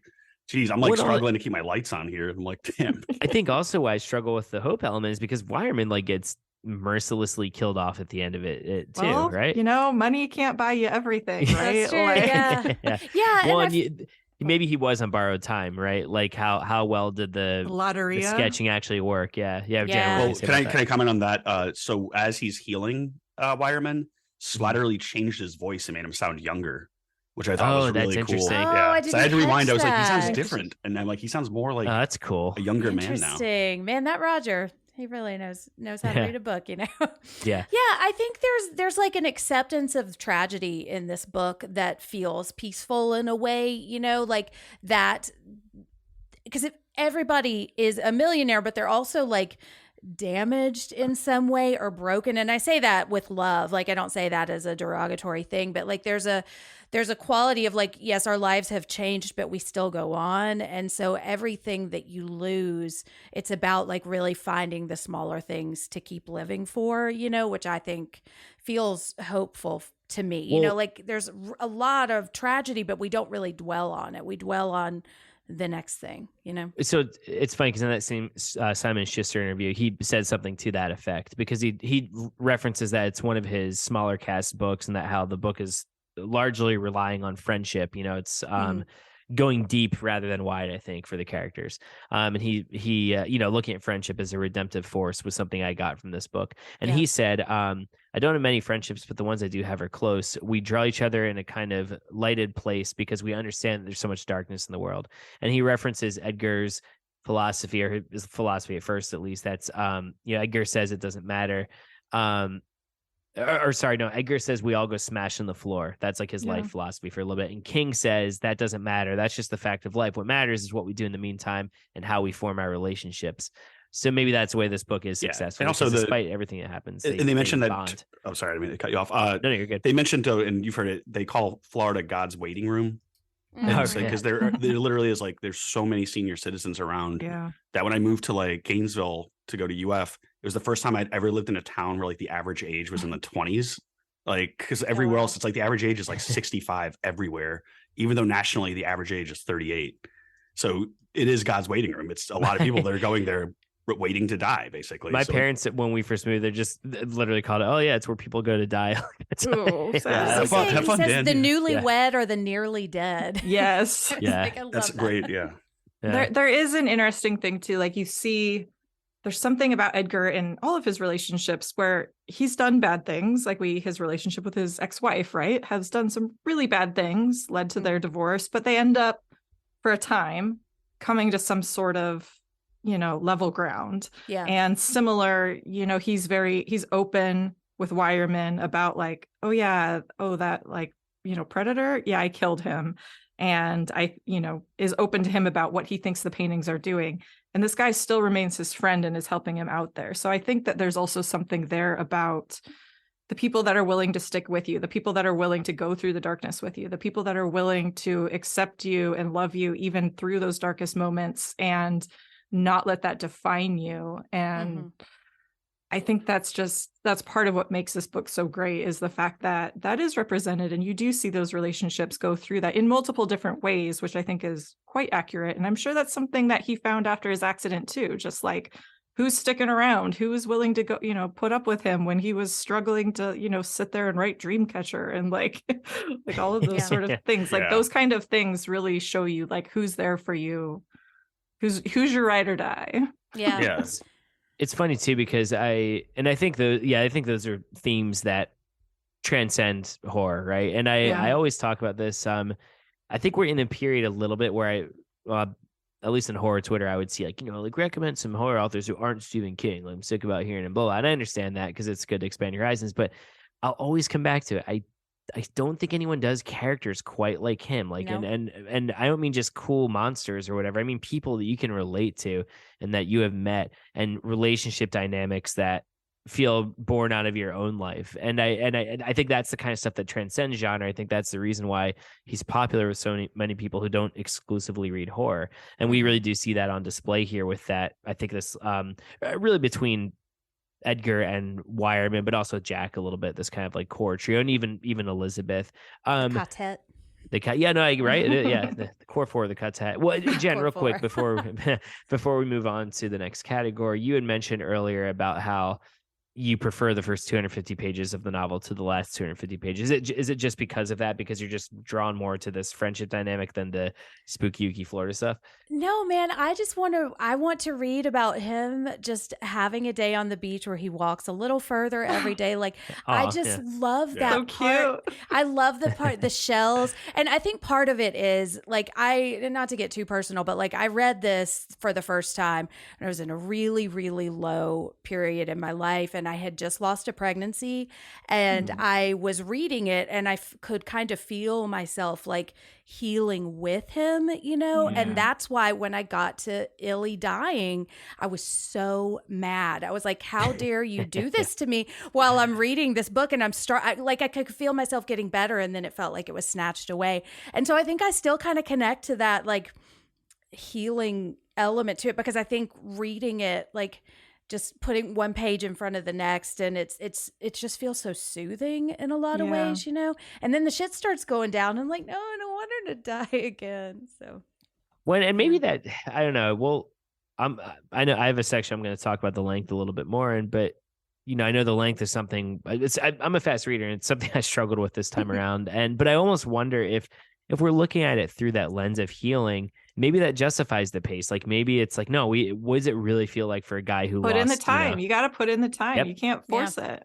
Yeah, like let's see what this guy's like lost limbs and lost neurological capabilities. What is it actually like for him to learn how to walk again? What is it actually like for him to learn how to hold a paintbrush and that you could or form friendships? Because there is kind of a Grinch heart growing 2 sizes too big with how he connects to the people he meets in Duma Key. So he's making us work for it. Right. Yeah. Well, and I'll say, like, I said this about The Colorado Kid too, and a lot of the books in this stretch, I did not enjoy them as much the first time because I was like, what's going to happen? What's going to happen? And once I know what's going to happen at the end, like I knew it was going to be Percy and like drowning her back to life. So I really could just kind of enjoy the ride up to that, and I found there's just a lot that I really found to love in that first section, Definitely. Well, hey, we've talked about him a bit, but sometimes I know with Blaze, I felt like we talked so much about Blaze before we got to Blaze, right? But Edgar, Blaze being Blaze, Blaze being Blaze. Blaze being Blaze. Blaze being Blaze. I wish that was the book on the note on the back of the book, which just things like just Blaze being Blaze. Like, Blaze being Blaze. I gotta read this. Next edition, it probably will be. I was to say, Kyle, give us one more. Blaze being Blaze. But yeah, let's talk about the man himself. We've talked a lot about, I think, how he plays into the theme of the book, but not so much about his actual character. Let's go into our section called Heroes and Villains. I'm gonna have to kill this fucking clown. Welcome to the Losers Club, asshole! Welcome to Heroes and Villains, where we talk about the characters. And hey, Heroes and Villains, great Beach Boys song too. And we're on the beach right now, just having fun. So, and we're not in Kokomo though; we're in Duma Key. So we of course have to. I don't think anyone would argue about who the protagonist is of this book. It's Edgar Fremantle. It's all from his point of view. First question to all y'all is, I mean, he's like a real son of a bitch when we first meet him. Maybe not so much before the accident, but I think I think we do get the sense that he's a workaholic, and I don't think I definitely think he's maybe more fun to be around post accident once he heals than pre-accident before it happens, and definitely than when the accident, in the immediate aftermath of it, where he seems like just a real jerk to be around. But Rachel, was there a point where did you dislike him in a way that was interesting, if that makes sense? Because it's really hard to write a character, I think, sometimes who's really jerky in a way that makes you want to read more. Yeah, well, that's the thing. That alone, I was interested. I was like, oh, all right, wow, he starts out pretty unlikable, stabbing and choking his wife, like not really a fan. And just, I was curious to see where that went, because it was like, well, it's got another 550 pages of this. So I'm hoping something turns around here. And I think that's, I mean, kudos to him for turning it around. And because I do think it's important, to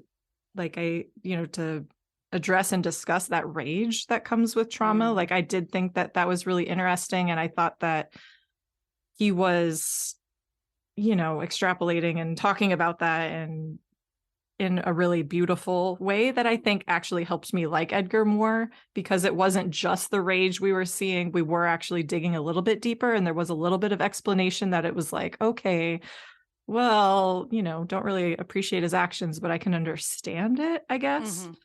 And that helped get through those moments so that we could then have him kind of slow down for a minute, and we see him slow down, and that's where he starts to sort of reckon with the bad dude before, who was a little angry man. Yeah, and it's because those early chapters, I mean, he does something, and it's, I think it's all very self-aware on King's part, but he does commit some behavior like, oh wow, that is bad to put it lightly.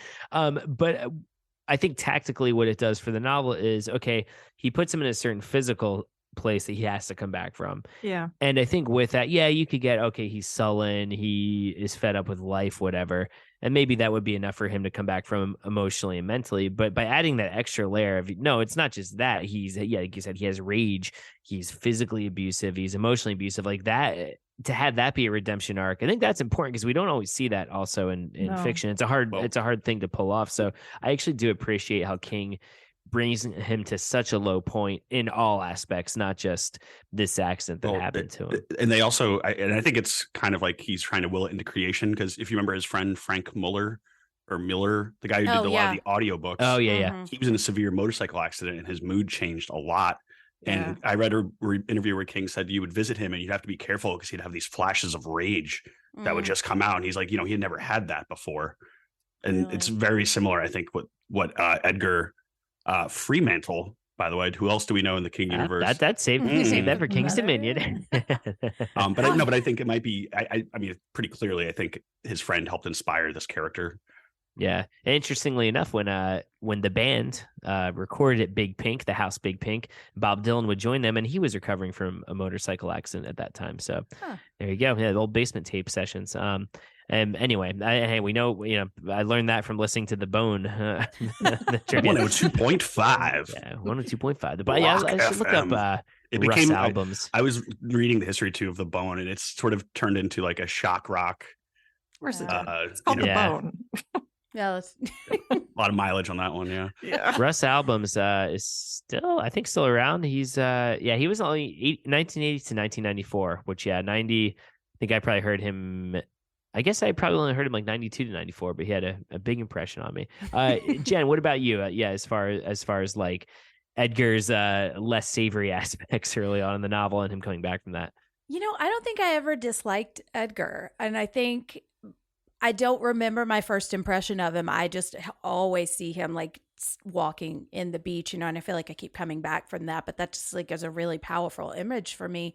And I think a lot of it has to do with perspective, because we hear it's coming from the first person. So anytime he's describing this, he also describes like, I don't remember choking her. I don't remember that. So we're not there with him when he does that. He is remembering it, and he's remembering it from a place of healing. So it's not like Dreamcatcher where like there's this character is in a lot of pain and you can feel King in pain also, so I think that softens it a little bit. And also like I'm sure King's own recovery inspired that. Like it just makes me wonder what he was going through, and the rage stuff like that, I've experienced that. And so I think it made me feel seen in a way that a lot of people are afraid to talk about, like you don't want to seem like an asshole or a jerk when you're talking about recovering from something, but you can't help it, And so I think the way he writes about this really like normal person, but just in a really, really dark and low part of his life, I think he writes him with such compassion that he's able to honestly look at these terrible things he's doing, but still remember that it's not okay that he did them, but that there is a reason, and that he is still human, and that he wants to come back. Like he doesn't want to be that person either, It's funny because I wondered the same thing about, I've heard him talk about how he could be needy and maybe demanding and annoying when he was going through his own physical rehabilitation. He talks a lot about on writing about Tabby setting up the I think like the computer typewriter for him in the pantry, and having fits and all that stuff. But I did wonder, I'm like, I wonder, did King have some anger issues during that? I mean, did that come out in ways that are a little bit more severe and harder to swallow than we saw in On Writing? He doesn't owe us that. He doesn't have to reveal that. But I did wonder it sounds like Pfleegor saying he was drawing from his friend for sure. And just because it happened to a character doesn't mean it happened exactly to King. But that seemed to be, he's written plenty of times about recovery, especially from, drugs and alcohol and everything. It's not like that archetype necessarily is new for him, but this element of anger and physical rehabilitation definitely felt new. I guess you get like your Johnny Smith, who has some physical rehab in the Dead Zone, some characters like that. But this seems like the most extreme, medically accurate, grisly example of all. Well, and the mental frustrations, like not being able to like put words together, like the word, but you can't say it. Like how frustrating is that all the time? Like, of course it's frustrating when, you can't put your thoughts together on like, I don't know, a podcast, but like not being able to like say chair, or like remember the word for the chair, or remember the name of somebody who is like a dear friend of yours. And just like the frustration about not being able to pull those kind of simple things out of your brain, like that has to be awful, and just how frustrating that can be. And we get to see that, which I think like Jen said, like softens it a little bit because we are seeing it from his perspective. It's not that we're seeing it from like his wife's perspective, who she's just getting, yelled at and stabbed in the hand with a butter knife. So. Yeah, in the story Lunch at the Gotham Cafe, which is one of the ones on Blood and Smoke that I listened to over and over and over again, but he talks about quitting smoking after his wife left, and the phrase he uses is it gave him a vocabulary for the pain that he couldn't experience, and I think the beginning of this book just it's a really interesting way of like maybe giving King a vocabulary for his own pain, that he was feeling, but like was not able to really process. And I think we see it with some of his darker novels, like it was coming out in maybe darker stories that he was telling. And here he is writing from the perspective of somebody who's purged a lot of that, but he's remembering what it felt like to purge it, Well, yeah, it's interesting because you do see it come out. Once again, this is more from a substance abuse standpoint, but you do see it come out in the books like The Shining and the Tommyknockers. Yeah, Cujo. But know what that is? Yeah, and Cujo for sure. But it's interesting because all those novels, it's coming out in a ways where it almost fails, right? Like The Shining, I mean, you could argue Jack does somewhat overcome his demons by the end of it, but it's still sad, right? Like you're still spending time with him descending rather than ascending for most of the novel. And Tommyknockers, Guard, and he does have some redemption for what he decides to do, but still most of the book you're seeing him just go on this downward spiral. Whereas here I feel like you're like, no, he puts him at such a low point and we're seeing him get out of that, even though some really bad things happen to him on the way. Well, and to bring it back to what we were saying about desperation is like, I think that book is a lot of really struggling with what recovery is. And because he did get sober, and getting sober is really just one day after the next day and the next day and the next day, and you just keep going and keep going. And I think that's where a lot of this hope comes from, is because he knows that it is possible. He's seen a certain type of recovery, so he knows this other type of recovery is possible too. Yeah, and I think that, but once again, like Pfleegor saying, that comes with age, and it comes from him being so far removed from this accident. I think there's a reason he's still writing about this accident, is because it's going to shift your perception of it as time goes on. I think anything we look at back on in any of our lives, whether it's an accident or just a death in the family or something that was just really hard for us, to divorce, whatever it's going to be, I think that how we see those things changes a lot as we get older, and we're really seeing that come to seed here. Anything else we want? I mean, we'll obviously continue to talk about Edgar. Anything else we want to say about him individually before we go on to our next hombre in this book? All right, Jerome Wireman. Yeah, so Muchacho. All right, so real quick. All right, you just got a question. All right, so I liked Jerome Wireman. I liked Wireman. I definitely liked the dynamic they had. Did the sort of Spanglish, I wouldn't even call it Spanglish, just like words you would say. And I know his wife was Mexican. Did it? I mean, obviously there's the obvious thing, because I think he's a white dude, right? So there's the obvious element of that. But even that aside, because I think for the most part it's like kind of wholesome and harmless, whatever. It just I got a little annoyed by it after a while, just from a rhythmic standpoint. Like, oh my god, like every other word. What do you guys think though? I like Wireman. I really liked him. You just don't get it. You had no comprendo. No, but I always like, because we had a teacher, Senor Perez. Caffrey and I taught Spanish, but he would Roman. Call it like Roman. Well, yes. Perez, he was sorry, Senor Roman. Yes, all right. Well, he was Roman Perez. Perez. Yeah. Roman Perez, but he would call us like muchacho, muchachito, because muchacho just means like a young man. Did you picture Senor Roman? Every time I hear Spanish, I think of him. But I think that also speaks to Florida, though, is that there is a big Latin population. That when you live there, then you other places, like, so I think, I don't know the Latin population demographics of Maine, but I'd wager it's not as heavy as Tampa, Florida, or Miami. So I think, but he was a white dude, right? Not that. I mean, I was just curious. But I think he just has like a love for Spanish culture and language. I think sometimes people just like the way things sound. And also, what does he do with his money? He buys Mexico. Oh, it's like a hotel, right? Yeah. So it's just like, I think he just has always had a fascination. Hotel. Yeah. And it's a way to like hold on to his wife too. Yeah. He learned how to speak Spanish because of her. So it's I like Wireman. I like. I got another. Yeah, Jen, come on, you back me up. Yeah, yeah. It kind of bugged me. That's my one misery thing. Not to skip ahead, but it didn't bother me. Like it's not like Bad Gunky. Like I'm not hearing that over and over again. I'll take Ombre over thing. Bad Gunky. Oh Exactly. Yeah. You know what's funny, and I'll just say because I wasn't on that episode, I like what Bad Gunky is. Like I like what it's referring to. It's actually very disturbing what it's referring to, and the practice of getting out the Bad Gunky in Lisi's story was really unnerving. Mm-hmm. But man, does he offset it by referring to baby love Bad Gunky all the time? Mm-hmm. Good Lord, that just drove me nuts after a minute in that book. Yeah, but I liked too about Wireman, and he kind of says it later in the novel, but he in a way is his right hand, like his right hand man. Oh, like literally almost. But at one point they were walking, and he like looks to his right, and he's like, "He might as well be my arm." And I'm like, "Oh yeah, because it's his right hand man." Yeah. And I think his story is pretty tragic. Yeah. Oh, at the beginning, that Jerome or Edgar does kind of gets annoyed because he says something like, well, "Okay, Muchacho." And he's like, "Why don't you tell me about the scar on your face, Muchacho?" And he's like, "Okay, another time." You can tell he kind of like.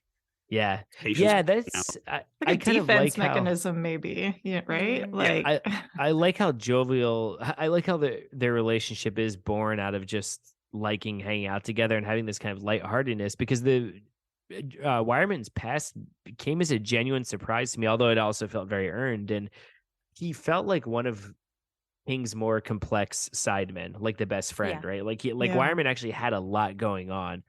Which I really appreciate because once again, that's hard to do. This is King. I think it's some of his best writing in terms of character. Like I said, going deep into like just a small number of people rather than casting this wide net and giving us little snapshots here and there. Yeah. I mean, I can't think of another character, a recent character like Wireman where we get that kind of. Well, that's not true. We get plenty of depth from a lot of King's recent characters, but just this sort of extremes and how effortlessly those are woven together as we get to know him a little bit. He kind of reminds me of like a Glenn Bateman. And you know, he's like a educated guy. He's a little eccentric, you know, but he has like some deep insight. And I like, and because Dan, me and you will do this too, where like we'll name a movie or something and we'll be like that year, it's when it came out. So I like how whenever they reference pop culture to each other, it's a thing that helps to bond him, you know, with like they had a real. It was almost this like sort of, you know, we always used to joke like sometimes we even finish each other's sentences, you know, like that kind of thing. But I like that because and there is something about. I like seeing him write these two dudes just bonding together, right? Like there's something very pleasant about it. Rachel, what are your thoughts on Wireman? Well, I mean, I loved him, and I thought that, he was super complex in the way that I think. He's also isolated himself, right? Like similar to what Edgar does as well. Like, you know, yes, maybe something was drawing him there, but ultimately he isolates himself to just kind of start over, take a beat, focus on his healing and do his thing. And similarly, that's what Wireman does as well. Whether or not he's admitting it, I don't know. But clearly he's got some stuff going on in his own past and just needed to go somewhere where he felt like he was disconnected from the world. And he is literally, right? With a bridge, when it goes up, like they are unreachable. And I think that that's really sad, but also really beautiful. And that's something I think that we see them initially bonding over really quickly, like whether or not it's acknowledged or not. It's just kind of an unspoken dynamic that they're both like, okay, we're here for a reason. Like everybody on the island is there for a reason. And it's probably not a good one. Yeah. And I think like, don't they, because they like trip and fall or. He knocks over like the chair and the umbrella. And it's kind of a funny moment and just a little quick side story. So I was traveling to Florida for a wedding and I found out that when my dad met the father-in-law, they pulled up and the guy's truck had been stuck in the mud. So my dad got out and was like, I guess we're going to do this. And they both like got covered in mud pushing his truck out. And then they were like, give us a hug, brother. And they're both like, oh, that's really sweet. And I was like, that dynamic. Yeah, it's like a very cute story. And I just heard it. But then, so it seems like with this, where he's able to kind of like, oh, you know, here's sand in your face or here's dirt in your face. And he kind of like lightened to Wireman. And I just think it was a sweet moment. So what if I'm a muchacho for life, por vida. Wait, well, didn't you interview, you interviewed Phosphorescent, right? A Lollapalooza a while ago. Am I making that up? Oh, I would, it was War Paint. Who I thought you interviewed. I might have. Those interviews all blur together. I found one. Pretty sure you did, but I interviewed that person. I totally forgot about it. His album, his big like career making album is called Muchacho. I'm pretty sure you interviewed him. Maybe I'm wrong, but could happen. I'm having some. I would say Fremantle memory lapses. Yeah, I was gonna say you need to read how to draw a picture. I was gonna say, what if this story ended with your dad and Frank's fiance's, or I guess wife's dad, and like they got a big fight at the wedding afterwards. Like they bonded, but then they got like a drunken fist fight. But that can happen, and it does happen. So it's like you never know. So they hit it off right. They're like, that's a good way to start off on the right foot. And know what it reminded me of, and let's actually bring this next character into the holy trinity of these guys. Jack Cantori, kind of college boy assistant, right? To Edgar. FSU, your alum. Sorry, I was. Wait, I didn't. What year did he graduate? Did they say that? Or I guess he's starting to go. I think he's going to he's going to the satellite freshman. School. You were a senior. Because he's going. No, yeah. Susan maybe knows him. Alma mater. No, but he was going to. Is he going to Ringling? Right, I think. No, it's a Sarasota. It's a satellite college of FSU. Which FSU, just for geography, is about 4.5 hours north of where this would take place. Yeah, and that's where Dan, his alma mater. So yeah, and well, maybe he goes from the satellite school, transfers there senior year. It seemed like because he meets me and Susan. And Wireman, and then you bully him at school. No, but so it's funny because Cantori, Wireman, and Edgar together, at least in the last third of the book, I definitely got like Salem's Lot Vampire Hunters vibe a little bit, which was just a fun dynamic to come back to because I couldn't remember the last time we really got that in a King novel. I mean, I guess you get the bikers in Black House, riding your into favorite. I softened on Beezer and the boys, the Thunder Five once we read it, but I just like that vibe, like these guys. Grouping together. I mean, three friends grouping together to go and fight this evil Dan. I will say Jack Cantori was like the least defined. I don't have anything like bad to say necessarily, but he was just the least memorable out of the two. But yeah, Rachel, what are your thoughts on him? I mean, he seemed like a sweet kid, right? Nice like guy. he was just willing to like help out and like didn't take his extra money and was just like, nah, dude, whatever. You're already paying me good, And he's just seems like a good kid. I feel like he was kind of a device, just like it's like, well, wait a minute. How come there's no scenes of him going grocery shopping? It's like, look, that's all handled. How is he getting all those canvases? Right. How is he's like Amazon. Yeah, no, more or less is though, but it's like doing away with like a cell phones in the movie. It's like, oh, there's no service out here. It's just like you have to put these little devices in because otherwise people will be like, especially a novel where it's this long, and to be like, oh, he's never mentioned like going grocery shopping. Because the publisher said they needed like a young, kid. Oh, a young hot strapping. Oh, right, yeah. College hunk. You're like, now, son, I got you this book. Don't worry, there is a minor character your age. Like, you can relate to. I want to see a scene of him going and getting a pub sub, and this was back in the days when Publix actually had the Cuban press they could do. They ain't just do they still got it. I got one. Last time I went, they just did it with the almost like a square spatula, and it wasn't the same. And I was really, but they still have the Cuban press there. You just gotta know how to talk to people. You gotta be polite. Yeah, please. Throw in a muchacho every now and then. Yeah, just drop some muchachos. Keep a muchacho.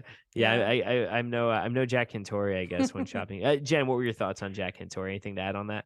I enjoy his character. He does kind of have Jimmy Cody vibes to him, he shows up when you need him, and he knows the thing that you need to know.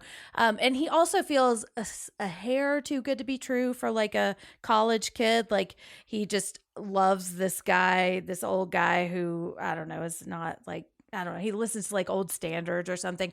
Like he doesn't necessarily feel real, but I do really enjoy him. And I love their dynamic a lot.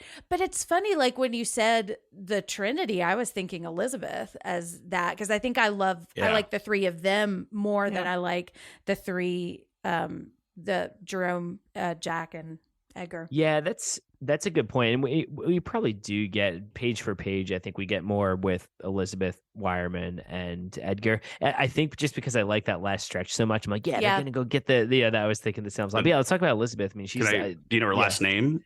East Lake. East Lake. And that's a city that's just north of this area is East Lake. They were like at our school. We would go play sports against East Lake. Kind of our rivals. Yeah. Yeah. We call them Easy Lay. Yeah, they did. That was a thing. There was a thing our senior year. We Pfleegor and I were not involved in this, but, probably shouldn't talk about. But yeah, some of our friends had a scuffle that involved fire extinguisher and had to it serve is jail bad. time. Though, yeah, Classic. not good. One of them got kicked off an Olympic swimming team over it. Oh, wow. I mean, No, hey, it's actions obviously have one consequences, right? do. Right. Yeah. Hey, but here we're hearing the story on a podcast now. So Yeah, it was who's like 20 the real years ago. winner? From destruction those- creation. Yes. Those motherfuckers made their decisions that we were not there. So, but I don't even know if that's public. It was all. Hey, look, I'm not going to name names, but they did the Well, hush, River hush. Ridge Sealed River Ridge- records. Oh yeah, now you're mentioning River Ridge was the bad guy in that situation, in my opinion. I don't think what they did was very nice. But anyway. Elizabeth Eastlake. I'm surprised no one said my nickname was either going to be Dan, Bride of Godfather Caffrey, or Muchacho Caffrey. I went Muchacho. I'm surprised no one said Bride of Godfather. But yeah, what are your thoughts on Elizabeth? I mean, we get a lot. Rachel, kick us off. I'll save my thoughts. Yeah. I mean, she seems like a really like sassy old lady. Like I think I like her.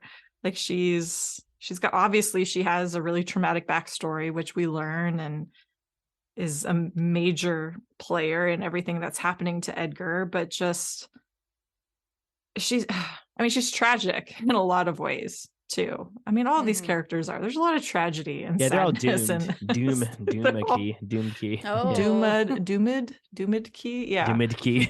Exactly. But I am grateful that we get to meet her before, she's fully gone, as they say, right? Like we do get to see her in these moments of lucidity, but also just the really brutal nature of Alzheimer's and just kind of like how her memory comes and goes, and she pokes through for a minute, but then she's totally gone. Like that's a really harsh reality that a lot of people have to deal with. And so I think that that's a really important part of her character, but it also doesn't necessarily define her. Like her story is so much more than that. And I really appreciate that about the way that she's written. Yeah. It is funny because I definitely agree with you. I do think by the end, I almost weirdly forget about her more down-to-earth realistic personality before things start really going haywire in her brain. Like I feel like by the end I'm almost looking at her in such cipheristic terms of how she relates to the supernatural. Like I'm almost looking at her in such horror movie terms by the end of the novel. I kind of forget, and I don't think that's because of any fault of the writing. I think it just everything goes so bonkers by the end of the novel that I kind of forget, oh yeah, we had these really quiet scenes with her earlier on. Pfleegor, what were you going to say about that? I was going to say, well, just if we sub her in for the Trinity and take out old what's his name? We're doing Cantoy. No, but the thing that bonds the three of them, I know, I have that down. The thing that bonds them is the brain injury, right? All three of them suffered a traumatic brain injury, and that's why they have access to these powers. And I read another interview too that King is terrified of Alzheimer's. I think everyone is, but he specifically called that out. So I think having her in the late stages there, and then these other guys who have both suffered massive head trauma, they can kind of see her as like, is that what's waiting for me down the road? Yeah. Yeah. I kept wondering if the island had anything to do with her Alzheimer's, or it was just supposed to be a medical thing, Well, I think she got injured as a kid, right? Yeah. From like a carriage accident. Well, But I think that is implied that it might, it's like the way CTE affects athletes. I think it's just that traumatic head injury early on just put them on that path. Yeah. No, totally. There's a lot to unpack there too, to be honest. About what? Just like head it, like the fact that all of these people have had, Fremantle lost an arm, and Wireman tried to kill himself, and now they have these special powers. Like, do you think we're getting a little bit into? Do you think we're getting a little bit into like magical special needs person? Like magical like disability kind of. Yeah, it's a little. I don't know. It's a fine line. Like I don't think he necessarily crosses that, but it's an interesting aspect to this. Like they have to, but then again, I don't know. What do they say? You only use 10% of your brain, so maybe it's just like something about these accidents like activated some other part of their brain that like wasn't necessarily being used before. Maybe that's, people hit their heads and can speak different languages, right? Like that really happens. So maybe this is just an extension of that. Had like surgery and now she can write songs, She became musical, like super musical. Savant. Yeah. But not even just like, and not just like, oh, she wrote like she's like put out albums, right? And has been nominated for they're like getting critically praised too. Yeah. With no like real training or talent for it. or ever showing talent for before. I think if I interpret it, like it almost feels like not necessarily a magically abled person, but more like something is preying on their weakness, or their like physical disabilities, that something is trying to get in to the healing process, and that, I don't know, maybe they're trying to find this magic that they feel like they've lost. And that's where the darkness creeps in, and that's something that can happen when you're really low, Yeah, I was going to say, for me, I think I look at it more of using that as the means of getting them to such a low point where they have to persevere something eventually. It's also accurate to Florida because there's a lot of like elder care No, it's true. services everywhere, because it's the reason why there's like the pain pill epidemic, is because there's so many old people that have prescription medicine, so it's like readily available, and it's getting paid for by Medicaid, so that am I people wrong that are addicts can get easy access to it. Am I wrong, Pfleegor, in that I feel like I heard a thing that in Newport Richie there was like a more funeral home to person ratio than other businesses or something? Because I feel like you would always see billboards for it. I wouldn't be surprised. I mean, I know if you drive around Florida, anywhere in Florida, I feel like it's a lot of doctor's offices, a lot of like plastic surgery. I mean, South Florida plastic surgeries, like I had to take like a wills and trust class, and a lot of lawyers in Florida end up doing wills because there's just business is booming. Stuff. Yeah, man. Yeah. Anything else you want to say about Elizabeth Eastlake? I'm trying to think, because I feel like in the back half of the novel we almost get more about her as a little girl than we do later on, and I'm just trying to think about her own artistic abilities. And would you say her paintings are similar to Edgar? Like, is the book at all implying that it's not just that they're good artists, like they have some kind of shared connection in terms of visual sensibility and what they paint? I didn't really land on an answer for that. It was just something. Are you talking like style, like artistic style, or subject? Both. Like, I mean, is it a thing where? Do you think it's a thing where they're both sort of channeling the island in a similar, the key? Oh yes, like I think at the end, like some of like the pictures they find in the basket are like exact replicas of what he does, right? I'm not sure about the style. They do say, that they're far above the skill set of that, a young child should be. Yeah. Well, then Dali, because they describe his as kind of like Dali-esque. So I can imagine that hers must look, it's a little bit surreal, just like strangeness. Because I guess I wonder, like, is it all? I mean, they both had art. Well, I mean, she lived on the island her whole life. But I was going to say Edgar did have some artistic ability before he got there. But I just wonder if the book at all is implying that.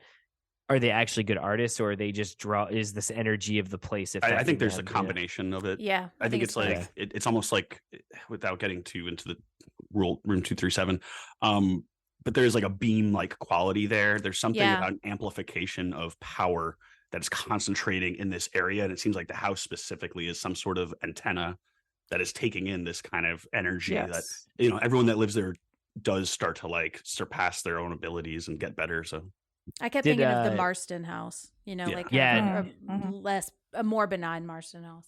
It was funny as the book went on, I was getting more Salem's Lot vibes from it. I think it's just because it involved a quest at the end to go into a house and unearth this evil. When you said Dali, because Dali lived at the house too, St. Petersburg, and there's the official like Dali Museum is in St. Petersburg, which is right around. Sorry for all these Florida facts, but I think the geography is fun. We're all experts now. Yeah, you guys are all the Dali certified Floridian men. Was it's right by the pier? Is the pier still around the St. Pete? It's actually a really cool building because it's like this surrealist building, and like there's like a spiral staircase inside that starts to turn into like a DNA helix, and it's meant to resist like Category 5 hurricanes. So they had like the Princess of Spain was there for the opening. I went to it. It looks like it's almost shaped like a ship. It's really cool. But I like the Dali Museum a lot. My dad met Salvador Dali at a wedding once. Oh, wow. Really? Yeah, it was funny because my dad is a pretty good artist himself, but my grandparents had these friends, the Schultzes, who have now passed away, that were art dealers. So I'm sure they footed the bill for a lot of artists. And they had a wedding. One of their family members was getting married, and my dad and his family went. And Salvador Dali was there. And it was funny because I thought Dali died like a long time ago, but I'm like, no, I looked up. Let's see. Salvador Dali. He lives a long life.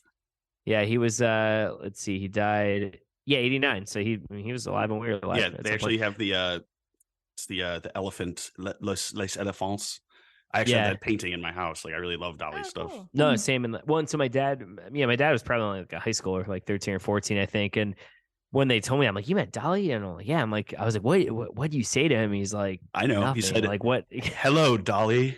Nice mustache. Well, no, it was funny because it was during that time where his mustache, isn't it when he was like talking to Did his he have a right? cat with him? No, I don't think so. But he had the long mustache. He used to have like a lynx as a pet. Yeah, he had a lot of cats. But didn't he think that his mustache gave him powers or something? He had Well, I mean, do we know that it didn't? Maybe. Yeah. Maybe he would do all kinds of just quick 30-second story. They're all pouring out of my head today. It's like I'm in Duma Key or something. I know. It drew me into existence, and I'm just getting these powers.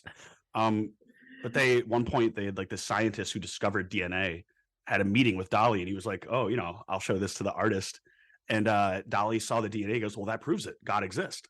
The scientist was like, "Wait, wouldn't?"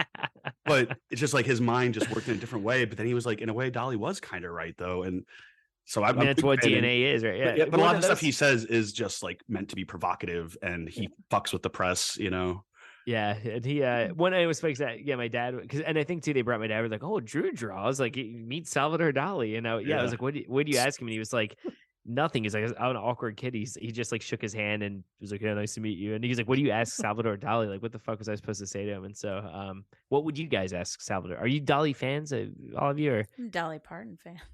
Yeah, I like Dolly Parton. Yeah, wait, Rachel, are you Salvador Dali fan? I mean, sure. Who doesn't love a melty clock, right? Right. I was like, what time was it when? What would you ask him? What if you met him at a wedding or on Duma Key? Where do you get your ideas? Yeah. Can I have a painting for free? Here's a post-it. What kind draw a of sketch. mustache wax do you use? My brother-in-law, is in a folk band and would love to know. Oh, is he really? No, is he? No. No. I was like, he's in but he has a mustache like that. Trampled by turtles. Hey, Dolly, did you read Duma Key? Yeah. He's like, read it. I lived it. Yeah. But anyway, yeah. So no, that does check out that he would live there. It was funny. Something King said that because we're talking about all these Florida facts and things that King got right. He did say he made up the Alice terminology just because he liked it, which I thought was funny because I thought that sounded like it would be. I was going to say, fooled me. Yeah. All right. So we have two more characters to talk about. But I don't know. They're not the most well developed. I feel like everything we know about them is more kind of in their relationship to Edgar. But that's we'll start with Pam Fremantle, ex-wife. I don't have much to say. I mean, she gets shat on a lot. She's, I think, pretty reasonable throughout the book. And I will say I do think they had. My parents are still together. And I think we'll always be, thank God. Maybe not. They're very happy. But I have friends who and family members whose parents have gotten divorced, and I do think he captured a certain realism in terms of the kind of ups and downs of a divorced married couple, and like the kind of growing apart and being combative, and begrudgingly coming together. Like the letters they wrote to each other, I thought they felt very realistic to me. But Anna, yeah, what do y'all think? Did she feel like a fully fleshed out character? Was she just kind of like an auxiliary character? Jen, what are your thoughts on Pam Fremantle? Yes and no. I think like she's a side character, and she comes in and then exits when she's not part of the story anymore. But I think for what we do get of her, she is very well developed. Everything she does feels reasonable, and like I feel like King writes her with a lot of compassion too, because I mean, for everything we were saying about Edgar at the beginning, like you could say something similar about her. Like she left him when he was at his lowest moment. And I mean, I'm not saying she shouldn't have, and he was being physically abusive, so I get it. But also, like, I think King really goes out of his way to explain how this marriage really died, and it wasn't just one or two acts of violence. It was just that something fundamentally changed and they just couldn't get it back. And I think there's a lot of heartbreak in that, and I love seeing how their relationship kind of evolves. And I love that she still gets to be mad at him later in the book. Like her rage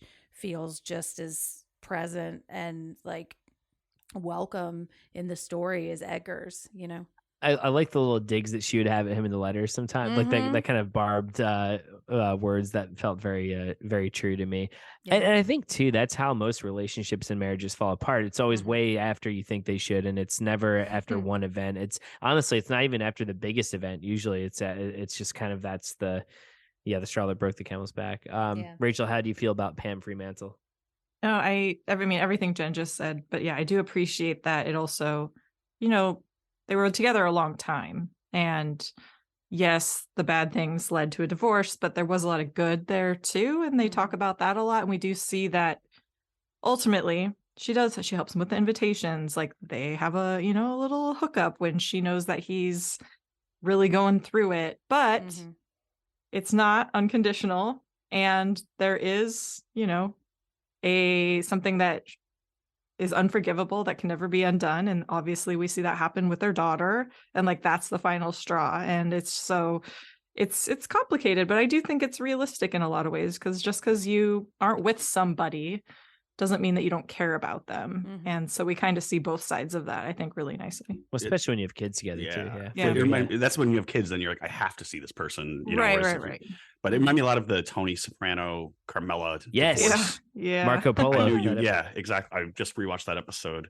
But where, like, without spoilers, but like they're basically separated, but they come together for like a father's birthday, and they start to kind of, get into the habit again, and then it gets complicated from there out. Yeah, it's hey, some King's Dominion in there, because David Strathairn is involved with that. That's right. Yeah, and he's been in a few different King adaptations. All right, well, let's talk about is it Ilsa? Did I say Ilsa? Yeah, because that, I mean, what, Jen? Let's go to you first, because that by no means ruined the book. It was just it felt a little out of nowhere to me, and I almost kept waiting for it to be a misunderstanding, or they almost paint it like she is actually going to come back, and she doesn't, which I kind of respect that a little bit. I mean, that's a pretty ballsy move on King's part, but it did feel, I don't know, it was a little bit like Tad dying in Cujo, and it felt very shocking, and like maybe a little unnecessary. I don't know. Was it like any kind of deal breaker for you in the book? It was the first time I read it. Like, I legit did not finish the book after that because I was so mad. I think that had a lot more to do with where I was in my own life than the actual story, because I read it now and it breaks my heart and it's really sad, but it feels like a natural part of the story. And it does feel like this like the worst thing that could happen to him. Like he's lost, his own body is falling apart and he's made peace with that, but what else can she do to hurt him? So I think it does feel earned, and it's shocking and really hard. And it's devastating, but I think, I don't know, it feels like the meanest thing that, like, the story got teeth, And then when Persephone at the end does that kind of sand shell ghost out of her, it's beautiful writing. I really thought that by somehow defeating that spirit, that was going to bring the daughter back. But King doesn't really work like that with his death, which I appreciate. That felt like Georgie at the end of It to me. Yeah, it was very heartbreaking. And I feel like in a lot of vampire novels or movies with happy ending, it's like, oh, you kill the head vampire and everyone else gets healed, right? And I kind of like the King doesn't go that route, but it does feel really really cruel. I mean, obviously I don't think we'd have these feelings if we didn't like her as a character, and she does have a certain naivety about her and an innocence about her, but that to me also spoke to her age, like that felt lived in and realistic to me, not like just she was one dimensional. Rachel, what do you think? What was her wholesomeness and her kind of chipperness and all that stuff, did that feel authentic to you, or did that feel like a cliche? No, I mean, I'm a daddy's girl. And so I loved how sweet their relationship was, and, the back and forth, and how much, he's checking in on her. She's also checking in on him, and just, God, it just makes it hit so much harder. So I was shocked. I was legit shocked. Yeah. Like I was.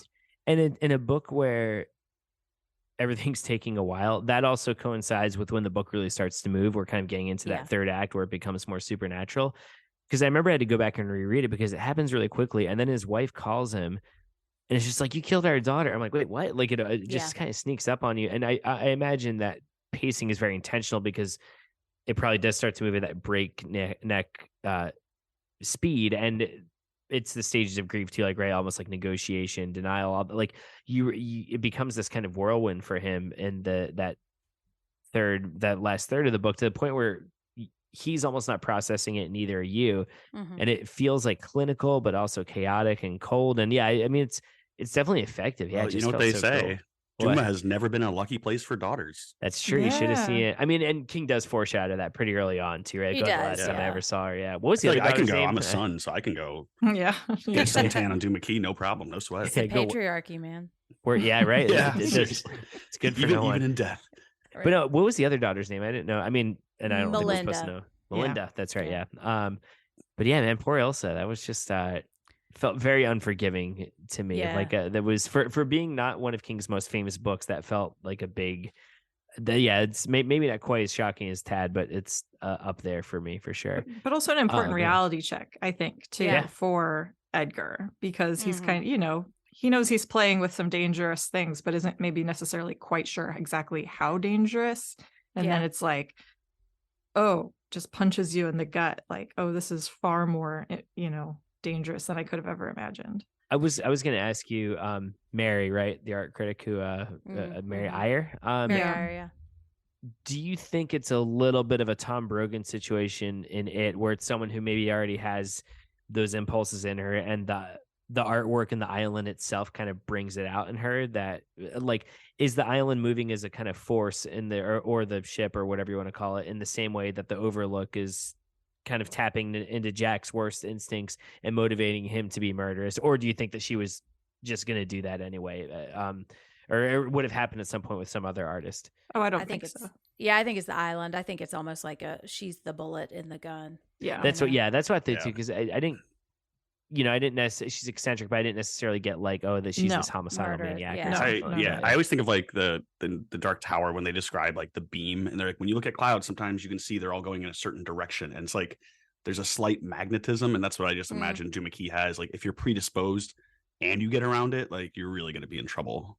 Yeah. Yeah, no, Well, and totally. she'd been a part of the art community too, so she's already like really well versed in this language that Percy is using. So I Well, and she wonder if had a that's an painting element of too, it. right? Like Yeah, that was mhm. Yeah. like, Yeah. Well, It's tragic though. It just feels for it to be her too, because I feel like they had that nice little bonding moment, and then for her so clearly, like, this is because of Edgar that this happened. Like nobody from his old life can not see that connection. And the Cayman death felt really mean too. Like I was upset about that one too. It's kind of a lot of Wireman too. It's a lot of like sort of off screen. Yeah. deaths. Just, hey, by the way, Mhm. I was gonna say, I had Percy or Perse. I kept reading it as Purse, which is kind of funny to look at. It probably is Percy, but they say Percy in the audiobook. 'Cause So it's short for Persephone. Persephone, right? Percy, yeah. Lord of the Roger Underworld. says kind of. Percy. Well, Perseus, goddess. so I see. She's married to Hades, her uncle. Oh, Hades. Wait, Greek Hades- mythology. So Hades is Persephone her is uncle? Persephone James is the Woods is her daughter. uncle? Yeah, Like- exactly. But yeah, if you remember, she went to Hades underworld, but when she Mhm. returns, that's when like spring and summer happen. But when she goes back to the underworld, that's when fall and winter happen, because Yeah, there can be 'cause- no beauty when Persephone is away. Because her mother I'm- Cersei is not Cersei, Yeah. Ceres, I think. Ceres and Zeus, I believe. Yeah. What did it Zeus made? and Demeter. Is Demeter. it Zeus yeah. and Demeter? Nice. Oh, we got some Greek mythology folk on here. Love it. I was gonna say, I What did also it- have a little info on here. Yeah, she's invariably portrayed robed, often carrying a sheaf of grain. She's also vegetation, the personification of vegetation, which we see on here the island a lot. And she may appear as a mystical divinity with a scepter and a little box. Oh, King doing his homework.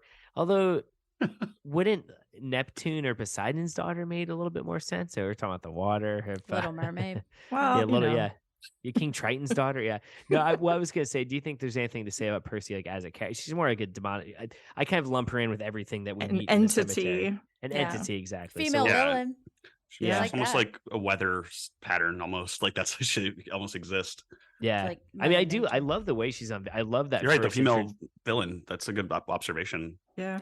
Yeah. When was the last time I'm trying to think the last time we got a What was the really good last female villain? female Misery? villain? Yeah, I was gonna say Annie Wilkes. Yeah.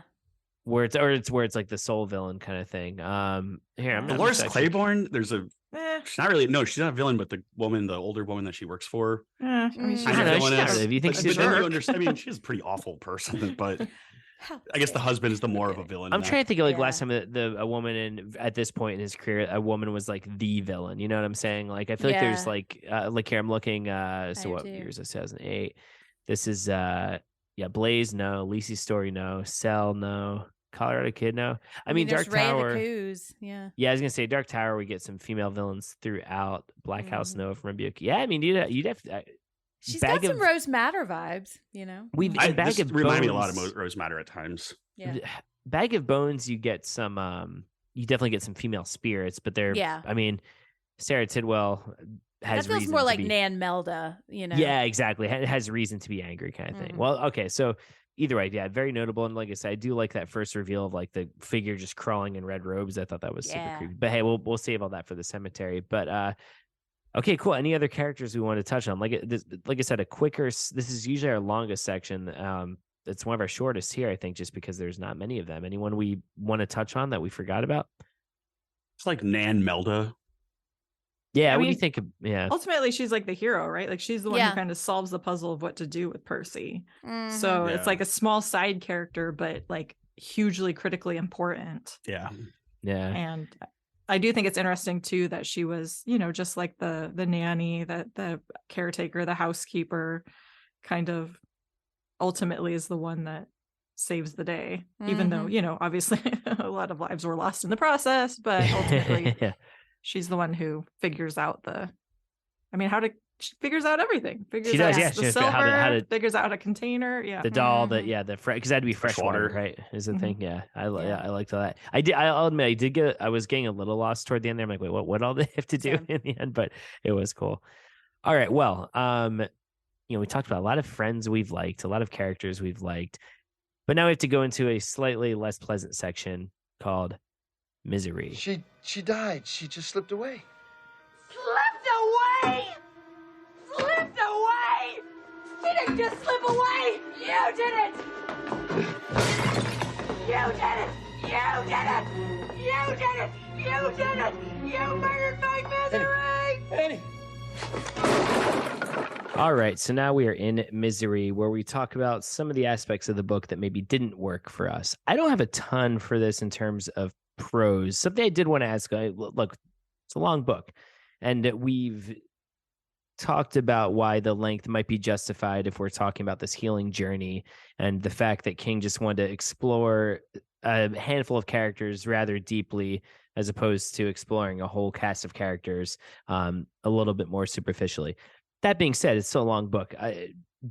Was the length ever a problem for you all? The middle for me dragged a little bit just because and maybe it's because I remembered that final horror sequence so vividly from when I first read the book. I just wanted to get to it. That in the middle, it did start to sag though. But Jen, you're shaking your head. You're like, no, this is.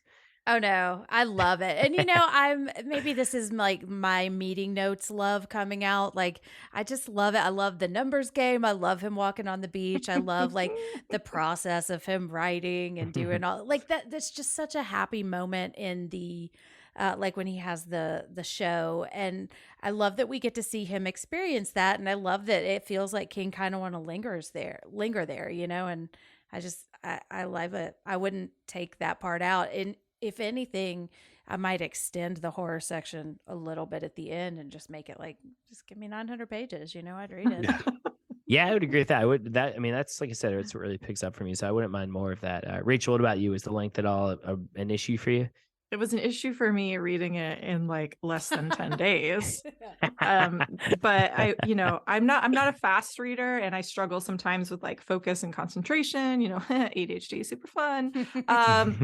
But I will say the audiobook really helped. This is the first time I've ever done both simultaneously, which, allowed me to listen to it while I'm walking the dog and that kind of stuff, but also like following along as I'm just listening to it. If, I'm able to sit down and do it. And that kind of like, I think helped me not pay so much attention to like how many more pages I still have to go and, some of those slower moments. So I ultimately the length, other than just the time that you have to invest in it, didn't bother me. And I'd be happy to, tackle it again as long as I didn't wait till the last minute.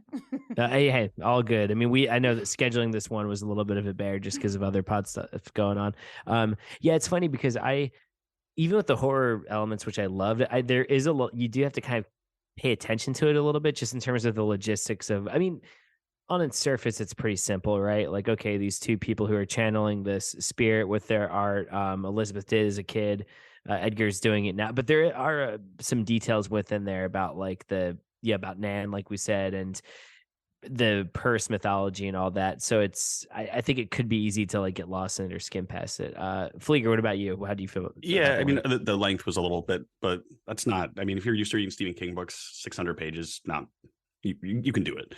Yeah. But I also maybe think this was one fault of the audiobook, or one flaw, is that I think sometimes intense action can get lost in the narration because, you know, when you read a book, you assign each character its own unique voice in your head. But when you're listening to it, so I also had trouble with some of the Nan, you know, I just wasn't entirely clear, like the sequence of events that were happening. And I had to kind of like bust the book out and be like, okay, let me just read this section because it'll be a little easier to process. Yeah.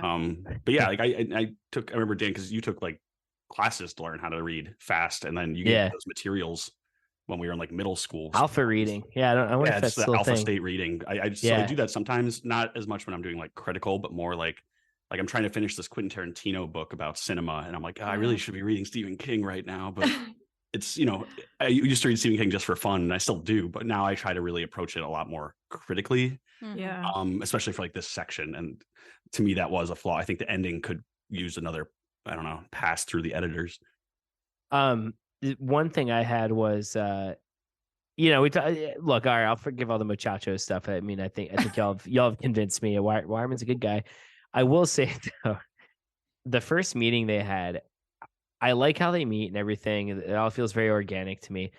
The laughing felt a little bit much. I mean, it goes on for 2 pages, and they sounded like fucking cartoon characters by the end of it. Like I won't read the whole thing, but just the last bit of this. That did it. I laughed until I rolled bonelessly out of my own chair and plopped onto the sand beside Wireman, but I also missed the glass, which still stood perfectly upright like a cigarette butt in an urn of sand. It was impossible for me to laugh any harder, but I did. Tears gushed down my cheeks, and the world had begun to dim out as my brain went into oxygen deprivation mode. Wireman, still howling, went crawling after his runaway table, locomoting on knees and elbows. He made a grab for the base, and it skittered away as if sensing his approach. Wireman plopped face first into the sand and came up laughing and sneezing. I rolled over on my back and gasped for breath, on the verge of passing out, but still laughing. Like, the writing itself is good, but I'm like, Jesus Christ. Like, I never... great. Like but I'm just like, I've never laughed at. I like love to laugh. flailing around in the sand. I know it's like Three Stooges shit. They say it's like, the best medicine. Wouldn't you agree, Dan? I love Man's to been laugh. through tragedy. I love to laugh. There are definitely things there are times where I have not been able to stop laughing at something, but like the falling over and sneezing sand and chasing the table, it was like a vaudeville act. It was just so silly to me. Like, I remember, and that was and you know, I obviously grew to like Wireman, but I was just like, what the fuck is this? And King does this. I know he does it in If It Bleeds. He does it in a lot of books where characters crack each other up and they just can't stop laughing. And look, roar with laughter. Yeah, like and that's commendable to an extent, because you're it's nice that he shows people bonding together, and he is great at establishing friendships. And I love that there's a joy to his writing and there's a joy to these characters. But that was the one section where I was just like, all right, pump the brakes, we get it, these guys. And that's also after like several other mini laughs throughout that scene, and it's all from the I think it's all from the Bride of Godfather stuff, right? Like but yeah, so that was one section for me. I was like, oh man, that was a lot, but by and large, I really loved the prose in this book. Jen, what do you have misery wise? Well, my only problem with that laughing scene is that nobody breaks explosive wind, and they keep laughing about that. No, I that really would be didn't. That's in his wheelhouse. Like that feels like a King thing that would happen. Exactly. It is weird that it. Oh, sorry. Go ahead. No. I was gonna say it's strange that it starts with like Lake Minnetonka and it like kind of ends with Lake Minnetonka. Yeah, because it's like about you're peace, right. but it is they go to a totally different body of water. Is that Prince? Is that that's what all Prince I says? get about though? He's like, why don't you bathe yourself in the waters of Lake Minnetonka on Chappelle Show? In Purple Rain. Yeah, but that and the I guess some of the breast description. There was a lot of breast description in this, and like of young women. King, baby. It talks about like a girl and like.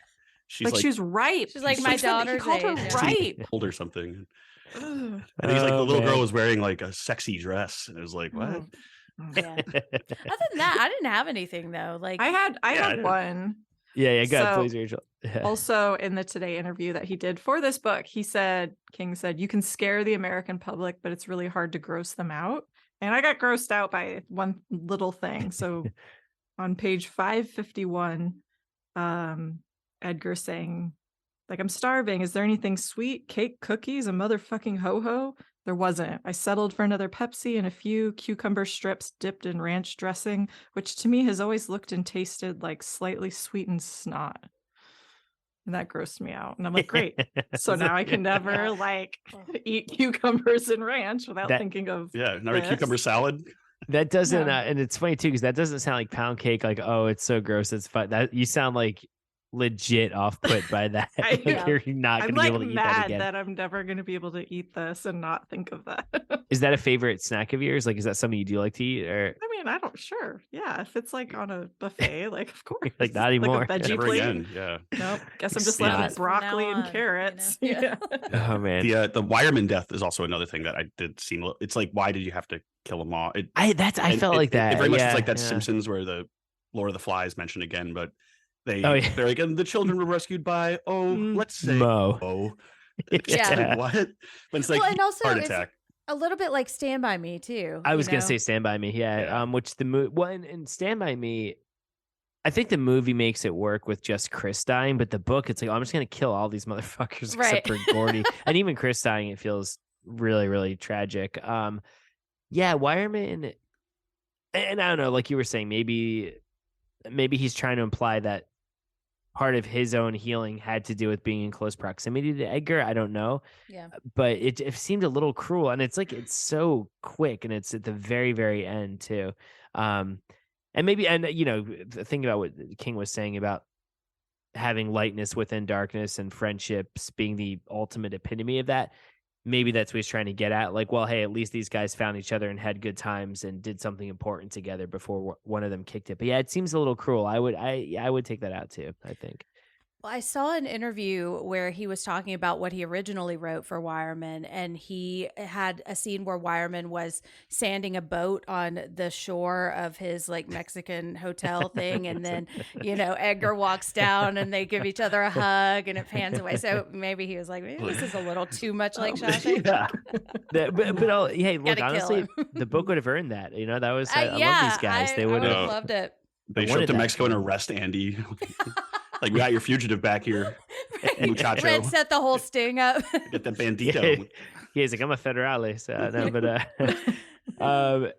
anything else in Misery that we want to go over before we go to the opposite section? Oh, there's one. Oh God, these are so minor. I didn't like. He talks about like the mean dog people. Oh yeah. And I just, as somebody who owns a bully breed, I did not appreciate him stereotyping, Rottweilers and pit bulls as like mean dogs, because my dog Rambo is the sweetest dog on the face of the planet. So I do not appreciate him perpetrating that stereotype. He's named after a killer, Rambo. Yeah, well, John Jay, he's misunderstood. Okay. Well, also, and look, it's if we're just going off that first blood, I mean, which King actually, I think King, when he taught the book First Blood, so King's a Rambo fan himself. In the book, I don't even think it's John Rambo. I think it's just Rambo. But same. My dog Hank, very sweet. He's a bully breed. Sorry, King, he's not one of your fucking fancy corgis. Or I know. I like a corgi owner. I know. To that. But... No, I like corgis. So look, I like all dogs. I like all dogs too. Yeah. I love the name, like Mrs. and Mrs. Mean Dog. I think that's funny. Like the way he writes. I did like the Granny bit Mean was Dog. Funny. Yeah, that's funny stuff. Yeah. All right. Anything else in Misery? All right, then let's go into a more palatable section called Word Processor of the Gods. And we're going to make a new rule. Whenever I'm in here, you hear me typing. Whether you don't hear me typing, what the fuck you hear me doing in here, when I'm in here, that means that I am working. That means don't come in. Now, do you think you can handle that? Yeah. Fine. Why don't you start right now and get the fuck out of here? Welcome to Word Processor of the Gods, where we don't just talk about what we liked. We maybe read a few passages. I kind of feel like you could take your pick in this book. There's some really beautiful writing throughout. I've got one thing selected, but I mean, there are really moments I love across all of it. Rachel, what do you want to read? Oh my gosh. Yeah, my book is just marked. Well, not marked up. Don't mark your books up, but you've got like you're doing the I've got my little like sticky tabs all over the place. Yeah. So one that I have, I don't know the page number, that's what I was looking for, but it says, what I was doing didn't work just because it played on the nerve endings. It worked because people knew. On some level, they really did know that what they were looking at had come from a place beyond talent. The feeling those Duma pictures conveyed was horror barely held in check, horror waiting to happen inbound on rotten sales. I know that could go in cemetery, but I still just like the way it's written and just like how you feel it. Like, I don't know. It's like beautifully terrifying. I don't know. It's like unfold. And it's funny you say that because there were a few things I ended up putting them in cemetery, but that I almost read here because there is like an enchanting quality about a lot of the horror elements in this book. Like, and I think it's because they're being summoned by painting, right? So they almost are gradually coming into your purview. It's which is different than, I don't know, the monster under the castle in Dark Tower 7, right? Like, or it's just this gross that, you know what it is? It's the difference between what was he saying, Dance Macabre? The difference between horror and terror. There was it terror is the lowest form, or is it revulsion? I think revulsion is the lowest, terror is the highest, I think. And I think this is on this almost feels a little bit more elevated. Yeah. Did you have another one? Oh, yeah, but I've got lots. All right, cool. Jen, why don't you go here, share one of yours? Yeah, I got quite a few, and I've mentioned this several times on this episode already, but this is the segment with the numbers game. It's on page 70. I told her, for instance, about my morning walks along the beach and that I was walking a little further each day, but not about the numbers game, maybe because it sounded too silly, or maybe obsessive compulsive is the term I actually want. And I think that's partly why I really like this section. So just 38 steps from Big Pink on that first morning. On my second one, I helped myself to another huge glass of orange juice and then walked south along the beach again. This time I walked 45 steps, which is a long distance to my totter crutchless in those days. I managed by telling myself it was really only 9. The sleight of mind is the basis of the numbers game. You walk 1 step, then 2 steps, then 3, then 4, rolling your mental odometer back to 0 each time until you reach 9. And when you add the numbers 1 through 9 together, you come out with 45. If that strikes you as nuts, I won't argue. The third morning, I coaxed myself into walking 10 steps from Big Pink Sands Crutch, which is really 55, or about 90 yards round trip. A week later, and I was up to 17.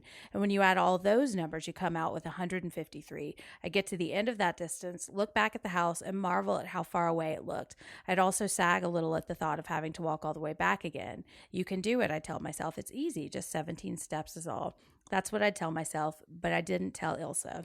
A little further each day, stamping out footprints behind me. By the time Santa Claus showed up at the Beneva Road Mall, or Jack Cantori sometimes took me shopping, I realized an amazing thing. All my southbound footsteps were clear. The right sneaker print didn't start to drag and blur until I was on my way back. I know it's not like the most exciting, but I just love the methodical nature. You love the I know. I really do. You love the math. Yeah. I do. I really, I like the math and the numbers too. Love that. Pfleegor, what do you got? So again, as it's been said, John Slattery read the book, so you got to imagine these being delivered as his like Roger. So he's got that little kind of like, I don't know, East Coast flair to it, but he's like, when he's describing like some of the stuff that happened to him, it's like, did I ever imagine a thing like that happening? No, muchacho. And God punishes us for what we can't imagine. I thought that was a pretty cool. Yeah, there are some good, just like little sayings. Yeah, and I think King really did feel unleashed because, like, yeah, when he was describing just like the, you know, the what is foliage. Am I saying that right now? Yeah, foliage. Yeah, foliage. Right.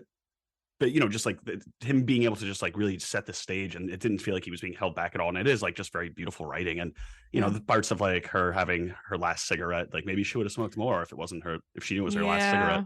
Yeah. Another one from Wireman that I liked when he tells him about, you know, the way he got hurt and through the divorce, but he goes, "You and me, we checked into hell on different shifts." Yeah, there's so many like little like cute one-liners, or not one-liners, but just short things like, you know, when Cayman's telling him like, you need hedges, you know, hedges against the night. And just like these little like turns of phrase that are just like peppered throughout are really, I don't know, like powerful. No, it's a little short bursts. One that's kind of funny is Edgar, when he's describing Elizabeth, how she seems more pep in her step at the art gallery. He's like, you know, earlier I was looking at her and she looked like a slumbering hunk of cheese in her wheelchair.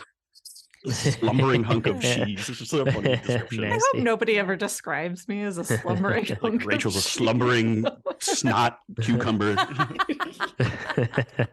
Slightly sweetened snot. No. I want to read just a little bit of one of the how to draw pictures, just because I think they're such cool sections. This is the fourth one on page 151. I'll just read the first two graphs. Start with what you know, then reinvent it. Art is magic, no argument there, but all art, no matter how strange, starts in the humble everyday. Just don't be surprised when weird flowers sprout from common soil. Elizabeth knew that. No one taught her. She learned for herself. The more she drew, the more she saw. The more she saw, the more she wanted to draw. It works like that. And the more she saw, the more her language came back to her. First, the 400 or 500 words she knew it on the day she fell from the cart and struck her head, then many, many more. And then it keeps going on.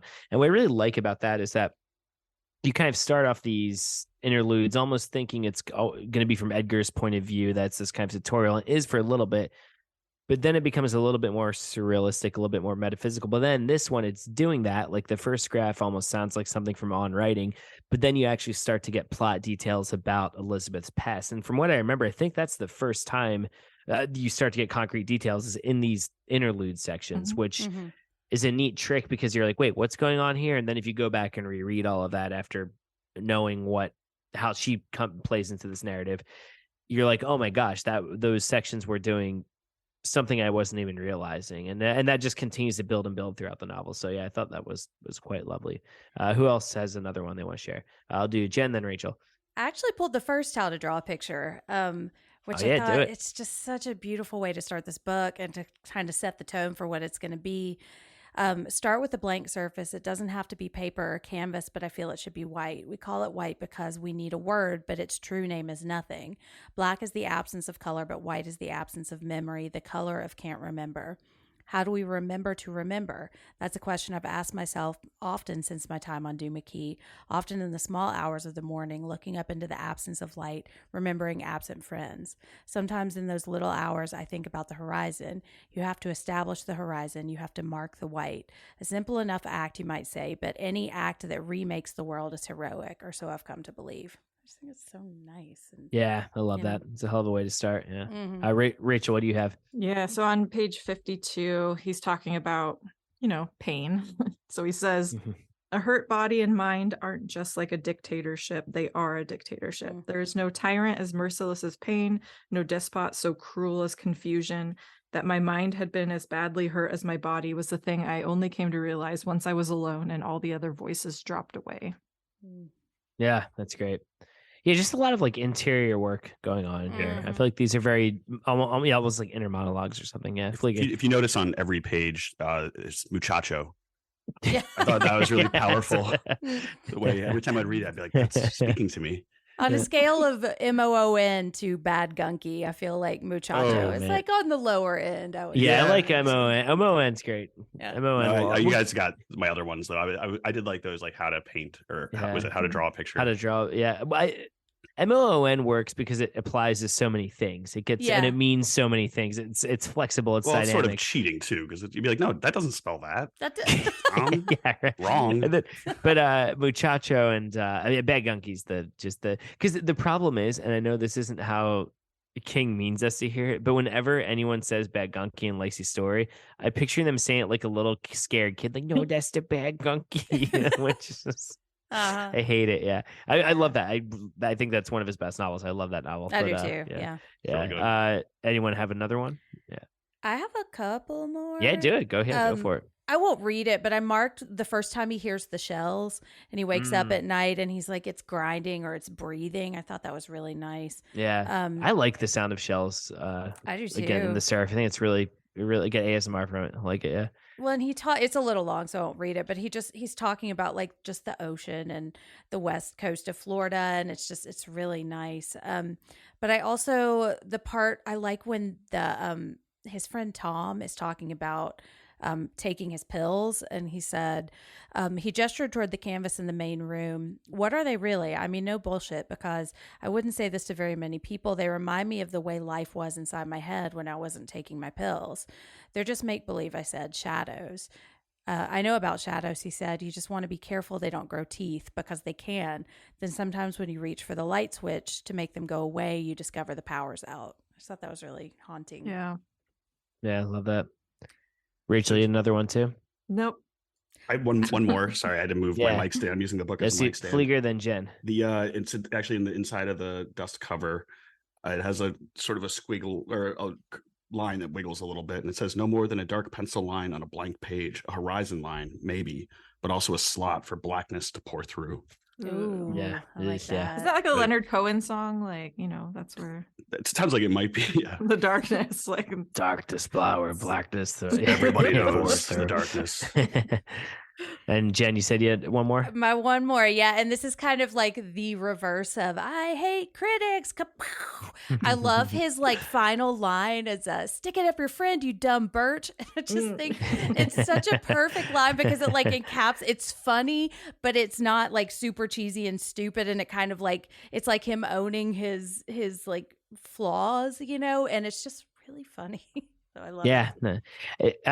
I'm not going to read it because it is upsetting, but I actually thought the scene where he is smothering the dog, yeah. And I know it's very sad because it's animal death, but there's so much in this book of going back and forth, of him toggling back and forth between his art state and what's happening in the real world, and using metaphors inside his head to make both things function.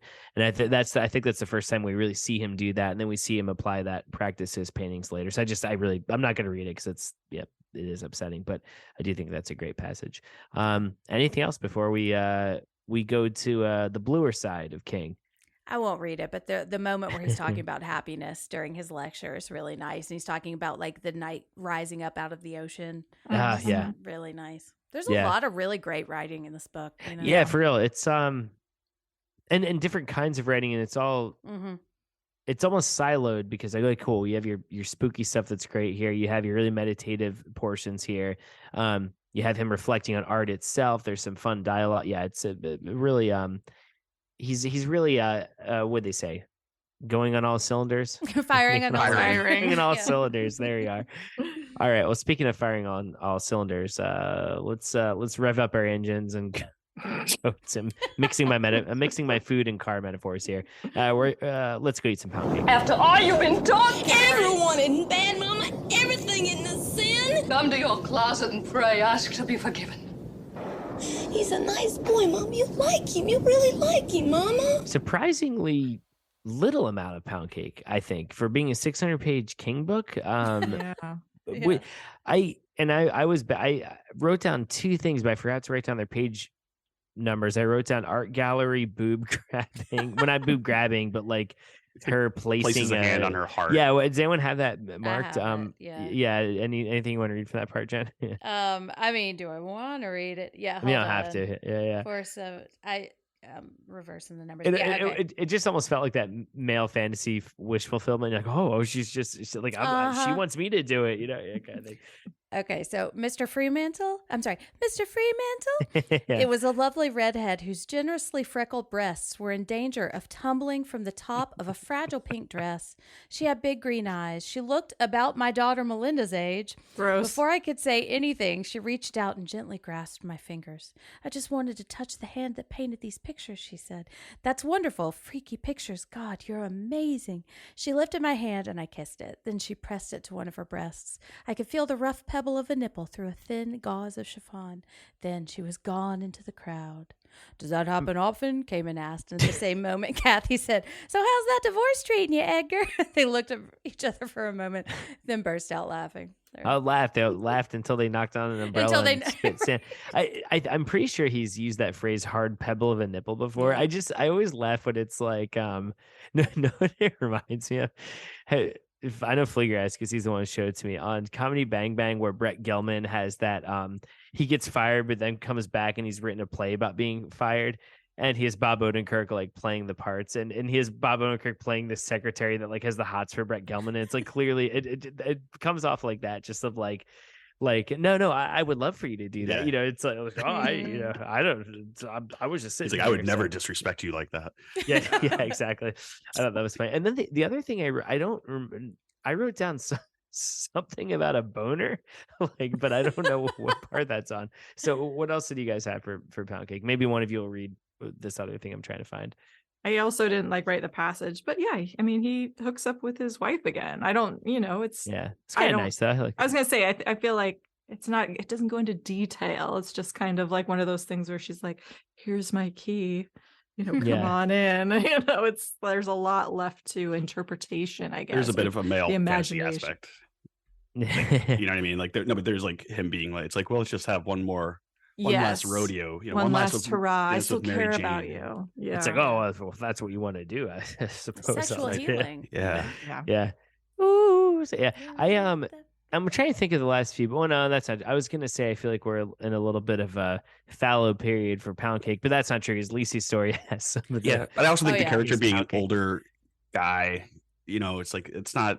Sex is probably not the top thing on his mind at this point in his life. You know what I mean? Well, he's trying to like rebuild his body too. Yeah, but he's also around like older people, and I guess there's some sexual tension with like that art critic woman, because she even says like, if this was 10 years ago, I would have jumped your bones or something like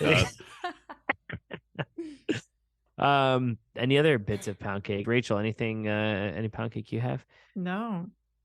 Yeah, for 600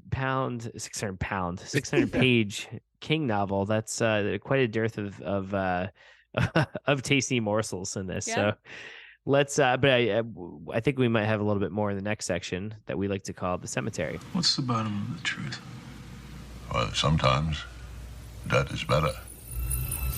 The person you put up there ain't the person that comes back. It may look like that person, but it ain't that person. Because whatever lives in the ground beyond the pet cemetery ain't human at all.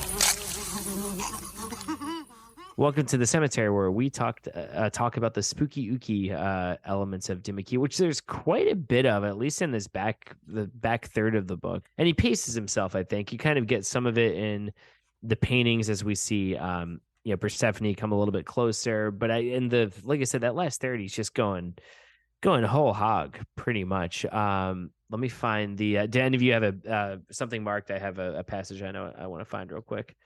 For what exactly are you for the cemetery? I'm just looking like scary passages. Yeah, a lot of them are just like the moments, but I did think, even though it was a little confusing, but like the approaching ship in the paintings, getting that reminded me of that scene in It, the new one, where they're watching like the slideshow and in the garage. Slides start. Yeah, and they start like amplifying, and you can just see the ship getting closer and closer, which is pretty terrifying. And also, I think it's worth noting that a lot of Florida was conquered by conquistadors. That's why like a lot of the names of like the counties and cities are actually famous conquistadors. So if you think about it, if you were a native to that land, seeing a ship on the horizon coming toward you is always a bad thing. Yeah. No, totally. I mean, I really think this last stretch from when they burst into the property, and King talks about it's not that just they're seeing possessed wildlife and whatnot. They really are going back to a Florida from 80 years ago. Like everything just looking decaying. I'm looking for this alligator section like that. That's just always what I remember, where he talks about seeing it in the pool. Jen, do you have anything? I'm just trying to find this passage real quick. I have a couple. Yeah. Okay. So one, this is kind of like my own personal nightmare. It's when they're talking about Candy Brown and Tina Garibaldi on page 303. This is his lawyer talking. He said that Mr. Brown was a drug addict, a porn addicted sex addict, and a schizophrenic.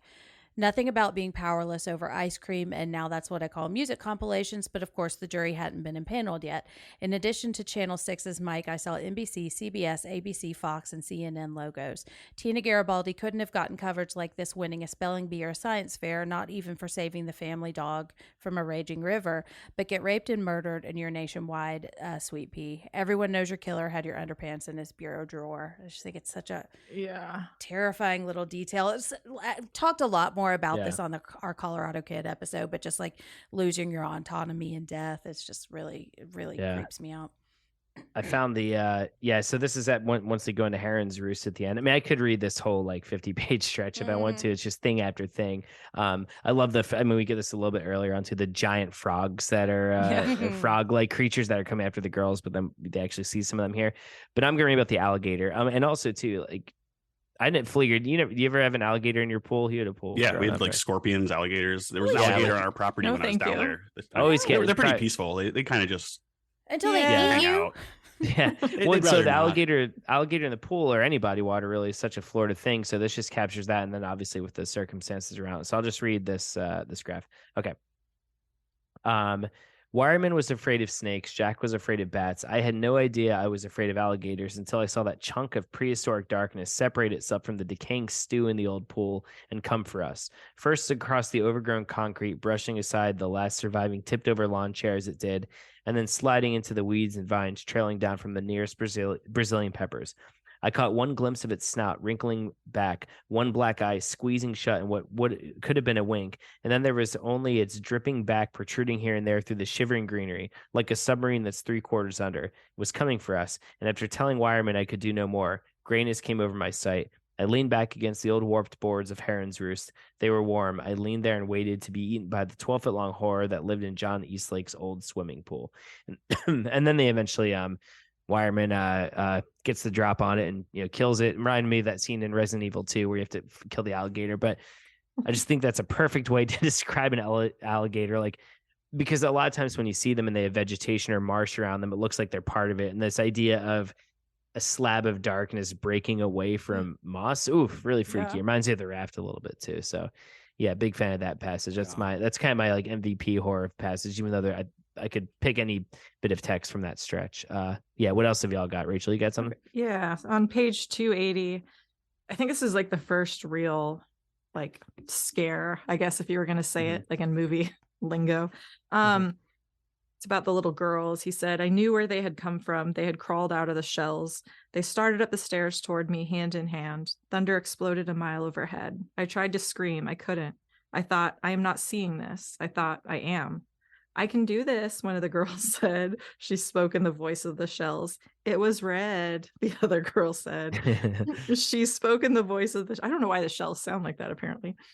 She spoke in the voice of the shells. They were halfway up now. Their heads were little more than skulls, with wet hair dragging down the sides. Sit in the char, they said, together, like girls chanting a skip rope game. But they spoke in the voice of the shells. Sit in the burn. They reached up for me with terrible fish belly fingers. I fainted at the head of the stairs. Man, I'm just imagining John Slattery reading the little girl's voice. Like, Pfleegor, Jen, anything else you guys have? Yeah, I got one more. The Novine stuff creeped me out. Oh, yeah. On page 192, and this is one of the how to draw pictures. Her surrealist phase began, first the birds flying upside down, then the animals walking on water, then the smiling horses that brought her a small measure of renown. And that was when something changed. That was when something dark slipped in, using Little Libbet as its channel. She began to draw her doll, and when she did, her doll began to talk, Novine. By then, Adriana was back from Gay Paris, and to begin with, Novine mostly spoke in Addie's high and happy la-di-da voice, asking Elizabeth if she could hinky-dinky parlez-vous and telling her to fermer her bouche. Fermer her bouche. Sometimes Novine sang her to sleep while pictures of the doll's face, large and round and all brown except for the red lips, scattered Elizabeth's counterpane. Novine sings Frere Jacques, and then sometimes Novine told her stories, mixed up wonderful, where Cinderella wore the red slippers from Oz and the Bobbsey twins got lost in the magic forest and found a sweetie house with a roof made of peppermint candy. But then Novine's voice changed. It stopped being 80's voice. It stopped being the voice of Elizabeth knew, and it went right on talking even when Elizabeth told Novine to fermer her bouche. At first, maybe that voice was pleasant. Maybe it was fun, strange but fun. Then things changed, didn't they? Because art is magic and not all magic is white. Which, yeah. And it reminds me, because this is a Florida story, of Robert the Doll. Have y'all heard about that story of Robert the Doll? So Bill, our friend Bill, who we just mentioned, he did Survivor Type. He actually worked. Is it Eli Roth's horror history show or whatever it's called? Yeah. They have an episode about Robert the Doll that Bill actually had to go down to the Keys to film. Really? So I think it's coming out. I hope I'm not like. I know that's public because he announced that he worked on that. But I know he I didn't know what it was. And he's like, look up Robert the Doll, and I looked up. I was like, creepy. ugh. It was weird. Yeah, The it's super dolls, creepy. they remind me of like the dolls from Tales from the Hood in my mind. Yeah, If you've ever seen that, because they kind of Yeah. like a play on, and we should mention like the lawn jockey thing too. Yeah. That is something that does exist, and people some still have those like in front of their houses. It's Isn't it like in Home Alone? Like the pizza it's guy? like that, but it's more of a racist caricature of it. Yeah. Yeah, it's like Home Alone. That's great. The gag of it keeps getting And knocked it- over, but And it's not as Home Alone. It's almost like more of a fancy looking statue. it's like These are little- bronzed. This is like painted. Yeah, he's like Oh. chintzy, kind of thing. Yeah. I grew up like we've got like lions on our sides of driveways down here, you know, Whoa. and one of my Fancy. babysitters told me Ghostbusters, she told me that they come alive after dark, and so I grew up being terrified of that. It's like The Shining, Thanks, the babysitter. hedge lions. Exactly, yeah. Man. And I mean, and yeah, once again, this is actually a pretty generous book in terms of horror and cemetery, but yeah, otherwise we'd be here all night if we read all of any other excerpts. I want to throw out the I'm not going to read it, but when Wireman is talking about his when he shoots himself and just closing his eyes and just like the state that he's in when he does that is just really really low and sad. Yeah, and I think because King holds off on revealing that for so long, it is so effective. Well, cool. Hey, listeners, let us know what your favorite cemetery moments are because there are a lot of them here. Let us know in the comments. All the muchachos. Ask for them. Muchachos. Send us your favorites. Muchachos. See, I'm beating this joke to death just like they did in the book. Yeah, it's I've come It's around meta. to it now. Yes, yeah. It's but we're gonna go into our penultimate category, King's Dominion. There's another world out there. I know there is. All right, so the first one, obviously, Edgar Fremantle, same name as Abigail Fremantle's father, right, in The Stand. But I'm assuming this is just supposed to be another beam or another universe because he's a white man in this, and there's nothing to imply that he is actually related to the Abigail Fremantle from The Stand. Am I correct? Right? I don't think he goes But anything she's beyond the descendant name. of slaves, right? Yes. And sometimes slaves would actually take the names of their family that was like own them.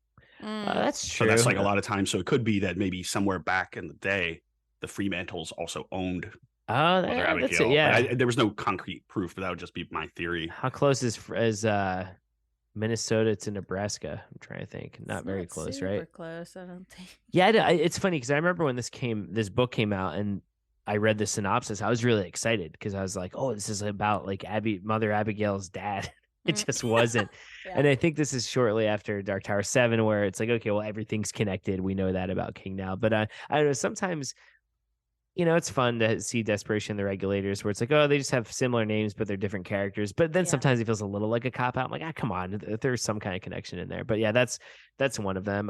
Let's round robin. Pfleegor, what else do you have in King's Dominion? Oh, I have a ton, so I'll try not to go through all of them. But one that I thought was interesting is when Nan gets her fingers cut, it's the same fingers that Roland gets cut off in the drawing of the three. It's his right hand is pointer and index. Good finger. eye.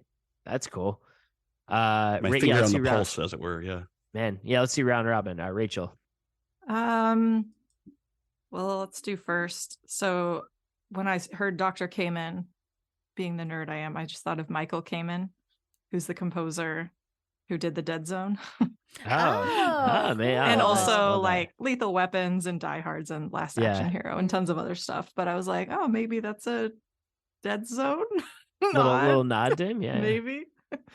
Jen, what about you? Give us one. I've got on page 467, he writes, "The sleep of reason breeds monsters," which I believe is in The Shining also. Also, is it Goya that had that? Is that a painting by Goya? I think It's, so. I think it's the one where it's the little thing like crouching on the girl's bat. chest. Yeah. like while in she sleeps. sleeping. Yeah. No, it's like Incubus or something.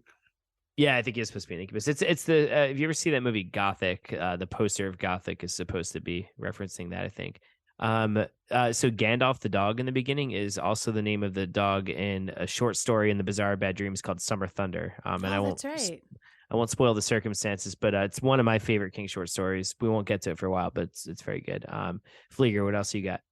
When he's working on like cleaning the house and getting ready, he's like, when I was done, it was almost full dark. Yeah. Full darkness. I think Mac always does that too. Yeah, can I do a quick, just the 19 ones? Yeah, sure, please. I'm not going to do it all, but there's a lot of numbers that add up. So just for example, his email address is efree19. The real estate is 9505 is the address. The big storm Alice hit in 1927. Those all add up to 19 when you do it. The flight is flight 559. Her number Pam's is 847, which adds up to 19. Oh, geez. So you get a lot of that. And then, wow. Yeah, so that's, I just wanted to blast through those really quick because obviously the steps adding up, 1 through 9. And we know he's doing it intentionally at this point too, because we've covered 19 on Dark Tower. Rachel, anything else for you? Shark Puppy.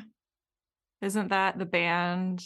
Like Richie and Bill are in a band. Oh, you're right. No, you're totally right. I think I didn't even notice that. That's a good one. Yeah, so he mentions them on page 313. It says Shark Puppy was on the radio. Talks about that, but then I think isn't it also like in the beginning, like in the prologue? Yeah, Shark Puppy is in the prologue. Man, good eye. Jen. On page 613, when Ilsa is in her altered state, she said she was a voice in her head, but it also came from the drains in the toilet. A woman spoke to her from the sink and told her that her father was dead. So a little Pennywise connection. Yeah. I wonder if all the spirits and monsters in King's universe just hang out like in this sewer. Just hang out it's like Cabin in the Woods, like the like the storage facility. You could do cubicles. You could do a Cabin in the Woods with just king archetypes. Yeah. I had that the frogs in the story were reminiscent of Rainy Season from Nightmares and Dreamscapes. That was giant frogs. Love that story. Me too. I do. Yeah. As well. Pfleegor. I was gonna say so there's several references to roses, which obviously is a Dark Tower connection. The roses grow from shells, but also his wife gets a tattoo of a rose on her breast. Kind of interesting. And when the antagonist does attack, it's wearing a red robe, which is similar to the Crimson King. I was actually picturing the way the Crimson King is drawn in the Dark Tower 7, that painting of just crouching over. Yeah, that was cool. Rachel. On page 454, it's when Tom is calling and being a little spooky. He says, being dead is better. Oh. That is better. Nice. Now I have to go and kill Pam. Jen. On page 555, Edgar says, think of me as a gunslinger of the art world. Yeah, man. And then it's kind of referencing the Mist movie also, because he's painting Roland in the beginning of that. Yeah. Let's see. Just something in a picture getting closer and closer, or an object in a picture getting closer, is very reminiscent of the Sundog from 4 Past Midnight and the Road Virus Heads North from Everything's Eventual. Nice. I like that as a horror device quite a bit. Yeah. Pfleegor. There's a part in, forget which one, in the Dark Tower with the big coffin hunter, and Reynolds at one point says maybe see, maybe no, and Wireman says the same exact phrase in this one. Oh, man, y'all are good. I feel like mine are never this specific. It's like one of my favorite sections is this. I always love it. I love that part in the gunslinger too, when he calls Jake Muchacho before he Muchachos, me. There are the worlds in these, Muchacho. We should just play a game where we add that to the end of every great Sometimes King moment. Muchacho is better. Rachel, what else? I mean, I can't believe we haven't said this. I don't know how many times in this they talk about like the crescents on the palms and digging their nails into the palms. They said it like 5 times at least. It's Randall's favorite. There was another, they didn't say like a monkey on a stick, but we do get some Adam's apples bobbing up and down in this one. Yeah. Jen. When Edgar is talking about his rules for taking partners, he talks about not liking or not trusting people who call him by his name, his first name on first meeting, which is something he's mentioned a couple of times. Oh yeah, no, it's a good point. The last one I have is, and I just wrote it down based on of how you guys are pronouncing it. Because I thought it was Perse, but if it's Percy, is it the Green Mile? And that villain in that? Yeah, both little shits. Those are all the ones I have. Pfleegor, you have anything else? Yeah, so the Charlie the lawn jockey shares a name with Charlie the choo choo. Ooh, and the kids when they say char, it's like the Charu tree, which is where they burn people. Ooh. And there's also Charlie the fire starter. That's true. Spelled differently. And then also like the big pink might have a connection to Merlin's rainbow, the pink orb, which is the one that gets talked about the most and tossed around. Maybe that's where the power comes from. Yeah. Rachel. I'm tapped out. Yeah, I'm tapped out as well. Jen, we have a lot for this one. Yeah. My last one is, and this is more of a thematic connection, but the whole story is very similar to The Gingerbread Girl, which is a short story in just after sunset, which I love. Yeah, and on our that's a hot good one. takes episode, I said that Gingerbread Girl is a better Duma Key than Duma Key, and I might after after rereading this, I might change my mind on this because I enjoyed this one quite a bit more than I did. But before. it is interesting because we do start, and it's probably because he's living there. But we do start to see King get more into Florida as it starts creeping its books wings. go. Yeah, the that twins, is a great story. the twins. Oh, that's right. Yeah. Oh yeah, totally. Sorry. And one other connection too that's a little please. bit outside, but the video game Alan Wake. Have you guys ever played that? No. It's kind of loosely based on this story, and within the game, it's like a third-person shooter, but it's more like you have a flashlight as a weapon, so you have to like expose A flashlight? demons. Oh. A flashlight, and the names of the streets are like Bachman Drive, and like there are many weird. King references dropped throughout it. Oh, But that's it's great. like when you play it, you're like, oh, this is very similar to Duma Key. Interesting. Wow. Man, Like love it. Gage Creed Avenue and Pennywise Creed, yeah. Boulevard. Pennywise Street, yeah. Pennywise Lane. Yeah. But that about does it for me. Other than there's one part where Edgar compares life to a wheel. Oh yeah, Yeah. Pretty obvious. I'd say that's one of our biggest King's Dominions in a while. Like Yeah. Blaze, we didn't have a ton, but It is true. What's What's funny is though, when I remember reading this, I didn't feel like it was connected to the Dark Tower at all. Yeah. But then I was like, man, there really were a lot of connections. Because I think you're No, yeah. right. Lately, there haven't been like Colorado Kid doesn't have a ton. Mm-hmm. Maybe he's getting back in the swing of things. Yeah. Yeah, I'm trying to think of the next. I mean, I was really hoping Fairy Tale was going to have a bunch, and it kind of didn't. So yeah, I mean, well, something about painting things into life, right? I mean, that's Another major. I don't similar wanna to spoil, kind of, but yeah, similar to kind of Patrick Danville. I think we can spoil that, right? 'Cause Yeah, I we guess did. Why don't? Yeah. The definite Danville vibes with Edgar Fremantle. Well, cool. That about does it. Let's just go into our final section, which we call what else? Final thoughts. Dad, can we go now? You ready? Yeah, we've been ready for an hour. Okay, I'll be right there. You said that a half hour ago. Yeah, my dad's weird. He gets like that when he's writing. All right, so we're at final thoughts, and we should also give our Clownos rating and MVP of the book. Rachel, kick us off. Oh gosh, I have to go first. Okay. Yeah, sorry, I'm trying to mix up the order each time. You know? Yeah, I really enjoyed this. I loved really getting lost in it and just having it with me for everywhere I went. I was either carrying it or listening to it, and I liked that. It was really nice to get lost in this. This is a kind of King book that just washes over you with just such ease, and it draws you in, with his really heartfelt prose and these rich characters. And, before you know it, you're caught in that riptide and you're pulled out to sea. And however, unlike, many of the unfortunate folks in this book, you won't actually want to come back to land. I feel like you just want to keep going. Like, I did find it to be very much a page turner. The relationships are so engrossing. The mystery is actually really captivating. And the fear that's in this, the multiple levels of fear, it's really heartbreaking in some ways, but also really palpable and chilling in others.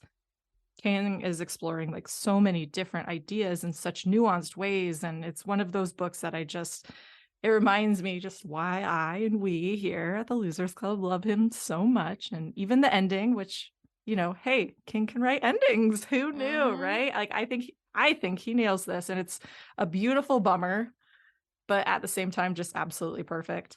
So, rating though, it's up there. I think I'm just going to be bold. I'm a generous rater, and I'm going to say 4.5 out of 5 bright red Pennywise clown noses. No, nice. Hey, I love a generous rating. I always say too, you can't do half stars on Goodreads, so always good to round up a little bit. So you might do a 5 on Goodreads. So there you go. Not that you have to. You can do whatever you want on Goodreads. Okay. Thanks. Jen, what about you? I mean, I agree with everything you said. I love this one. I think when I thought about rereading it, I go back to that image of him walking on the beach. A lot of times when I'm trying to get through hard things or trying to move past, I'm like, if you just keep going, go a little bit further every day, and then eventually you'll get there. I love the repetition of I can do this. It just is it feels like such a healing novel. And I feel like and I've talked about personal connections to it, but I could read this and I think it could help me pull out of a hard time. There's something so soothing about it. It feels like waves washing on a beach reading it, and it also like a book that can make me so mad that I put it down. Like that tells me that I was really emotionally invested in it. And I think that speaks to the character work. It speaks to the writing for something that feels like such a simple story. Like there's so much here and I just really love it. And I think I was waffling between 4 and 4.5, and I think I'm going to give it 4.5. Nice, man. High rating so far. Pfleegor, what about you?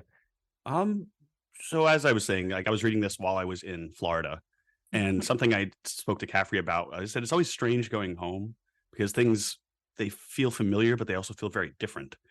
And setting this book outside of Maine did make it feel a little different. And one thing I noticed is, when I moved to Chicago's a very like vast city and a lot of technology, a lot of apps, a lot of development. And it felt like when I moved here, I was like, oh, this has all this tech. And then eventually the things would trickle to the smaller cities. But now when I go back to Florida, they have all that tech also. It's the progress of time.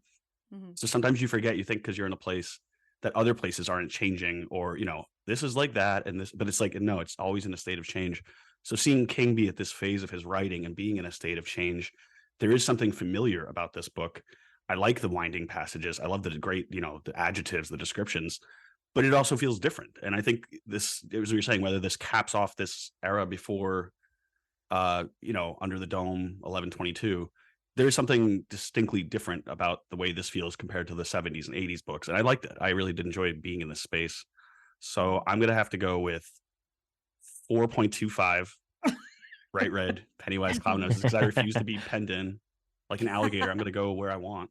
Yeah. And I think we all know who's my hero is going to be Slattery as Wireman. Nice. Muchacho. I think I'm going to give John Slattery my MVP because I think he really did a great job reading Does this he book. do other books for King? I have not come across another one that he's done. I'm trying to think what I would want him to do. I feel like he would do a good. It was the best of times. It was the worst times. Like who's a funny protagonist? Quitters Inc. That would be a fun one for him to read. Oh, or like that'd The be. Ledge or something. Yeah. I feel like he would make Bag of Bones better.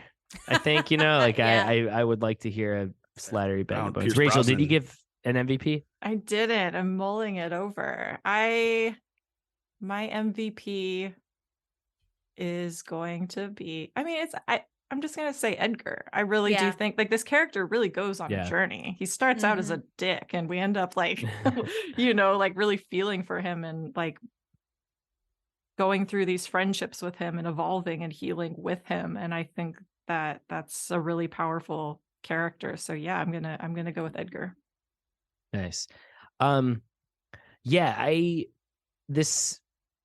Back when I first read it and even reading it now, this does stand out as being such a unique King book for many reasons. The Florida setting, the small cast of characters, despite having a huge length, the journey that Edgar goes on. I love it for all of those reasons. Like I said, the length is justified, but I'm not going to lie. There is that dip in the middle of the book for me. Just when I know what's coming, I want to get to that. I want them to get to Heron's Roost and get to that final stretch because I love that so much. And like Jen said, I wouldn't even mind if that was a little bit longer. I kind of love seeing that maximalist horror from King. So I'm going to give it 4 bright red Pennywise clown noses, which I still love it a lot. But I know. But that's a good, with all the ratings, that's what, the 4.5 probably ish. I don't have a Justin here do Gerberlytics, but very high rating. And yeah, I think. Yeah, it's hard. I don't want to say it's underrated because I think everyone likes this book, but yeah, it doesn't get talked about in as far as like top tier. Like exactly when you think of it's top like tier an King. outlier. I think maybe it just is not. It doesn't have like a really concrete villain that you can grasp onto like Pennywise. Yeah, because Percy is almost. She's more like of an idea until like exactly the end, affecting the whole land. It doesn't talk as much, which I think is a good thing. I think that suits the book well, but you don't have I feel like it's almost good in subtler ways, even though the end is not very subtle. I agree. But and even if we're talking about late period King books, because he was about to pivot back to more narrative books like Under the Dome and 1122, I think that this one often gets forgotten about a little bit, but it is quite good. Like Big Pink. It's got good bones, but unfortunately it got swept away in the sands of time. Yeah, it was excellent. So yeah, and my MVP, Yeah, I think Edgar also, just because of the journey we've gone with him. Yeah. I can't think of another recent King protagonist where I love Lisi's story, but y'all even alluded to this on the episodes in a weird way. Not so, we don't know much about Lisi. We don't get to see her go through this huge emotional journey. Man, I love that novel though. Mm-hmm. But yeah, so for me, it's Edgar. All right. Well, it looks like we're at high tide, and we're gonna have to pack up our easel and go back to Big Pink. But hey, while we're there, we can still listen to the shells shuffle around under the house and hopefully still try to get some sleep. This has been a wonderful artistic journey with a bunch of people who are sketched and now are living. That sounds offensive, like y'all weren't living people until I willed you into existence. Yeah, can you draw me with some winning lotto tickets, Dan? Right. Yeah, my narrative device is crumbling all around me. You're gonna start erasing us like Back to the Future. Yeah, exactly. Or like Danville, at the end of Dark Tower 7. Real quick, anything anyone wants to plug or talk about before we move on? Sure. Yeah. Yeah, good, Rachel. Jenn and I have a brand new podcast called The Girls on the Boys, where we talk about the Amazon Prime series, The Boys. We're going through that episode by episode, just really having so much fun digging into that amazing show, the amazing characters. And so, yeah, if you're a Boys fan, and even if you're not, we're almost wrapping up season 1, so there's still time. Catch up, follow along with us. We're on the Anatomy of a Scream Pod Squad network, so you can find us there or on Instagram and Twitter at Girls on the Boys. Nice. It's a good show. I love that show. It's I was gonna say good. Pfleegor is a big fan. I've read the first few volumes. I need to watch the actual show itself. But It's diabolical. Okay. Pretty good. Boy, All right. boy, yeah. Pfleegor, anything you want to plug? Still in the works, a Dark Tower detour to be determined, but coming soon. Oh, yeah. We'll have a little brainstorm, but there's some narrowed it down to a few ideas that I think are pretty tantalizing. So stay tuned for We're that. getting John Slattery on there to just talk Tower. It'd be great. If you're in the Atlanta area, I have a short play going on. I think right? Because this episode's dropping in a couple of days. So yeah, this weekend being Mother's Day weekend, Act for a Change, go to actforachange.org. It's a little space play called Glamour that you can check out amongst a bunch of other cool plays. So check it out. And I believe all the proceeds go to, oh my gosh, it's a local Atlanta charity that helps people get on their feet after addiction. Sorry, I want to get the name right, so I'm going to say here it's the Davis Direction Foundation, which is it's local to Atlanta. Act for a Change, all their shows they do, everything goes to charity. So it's specifically focused on recovery. So check it out, Davis Direction Foundation, and the show is called Too Close to the Sun. All right, well, I think that's pretty much it. Of course, over Halloweenies, we're getting back into Chucky land soon, so check out our Child's Play 3 episode. I think, though, the sun is well below the horizon. It is set. We're all tucked away back in Big Pink. Hopefully that ship that's on the horizon doesn't get too close and doesn't get us because it'll kill us because it's scary. All right, let's sign off with a long days and pleasant nights. I got some hot friends. God, I got some hot friends. I got some hot friends. God, I got some hot friends. But you know you want somebody to treat you good. This is the end of our show. For now. Tune in next week. If you like our programming, consider searching for other bloody disgusting podcasts, such as Creepy, Horror Queers, The Boo Crew, SCP Archives, Nightlight, Margaret's Garden, and more.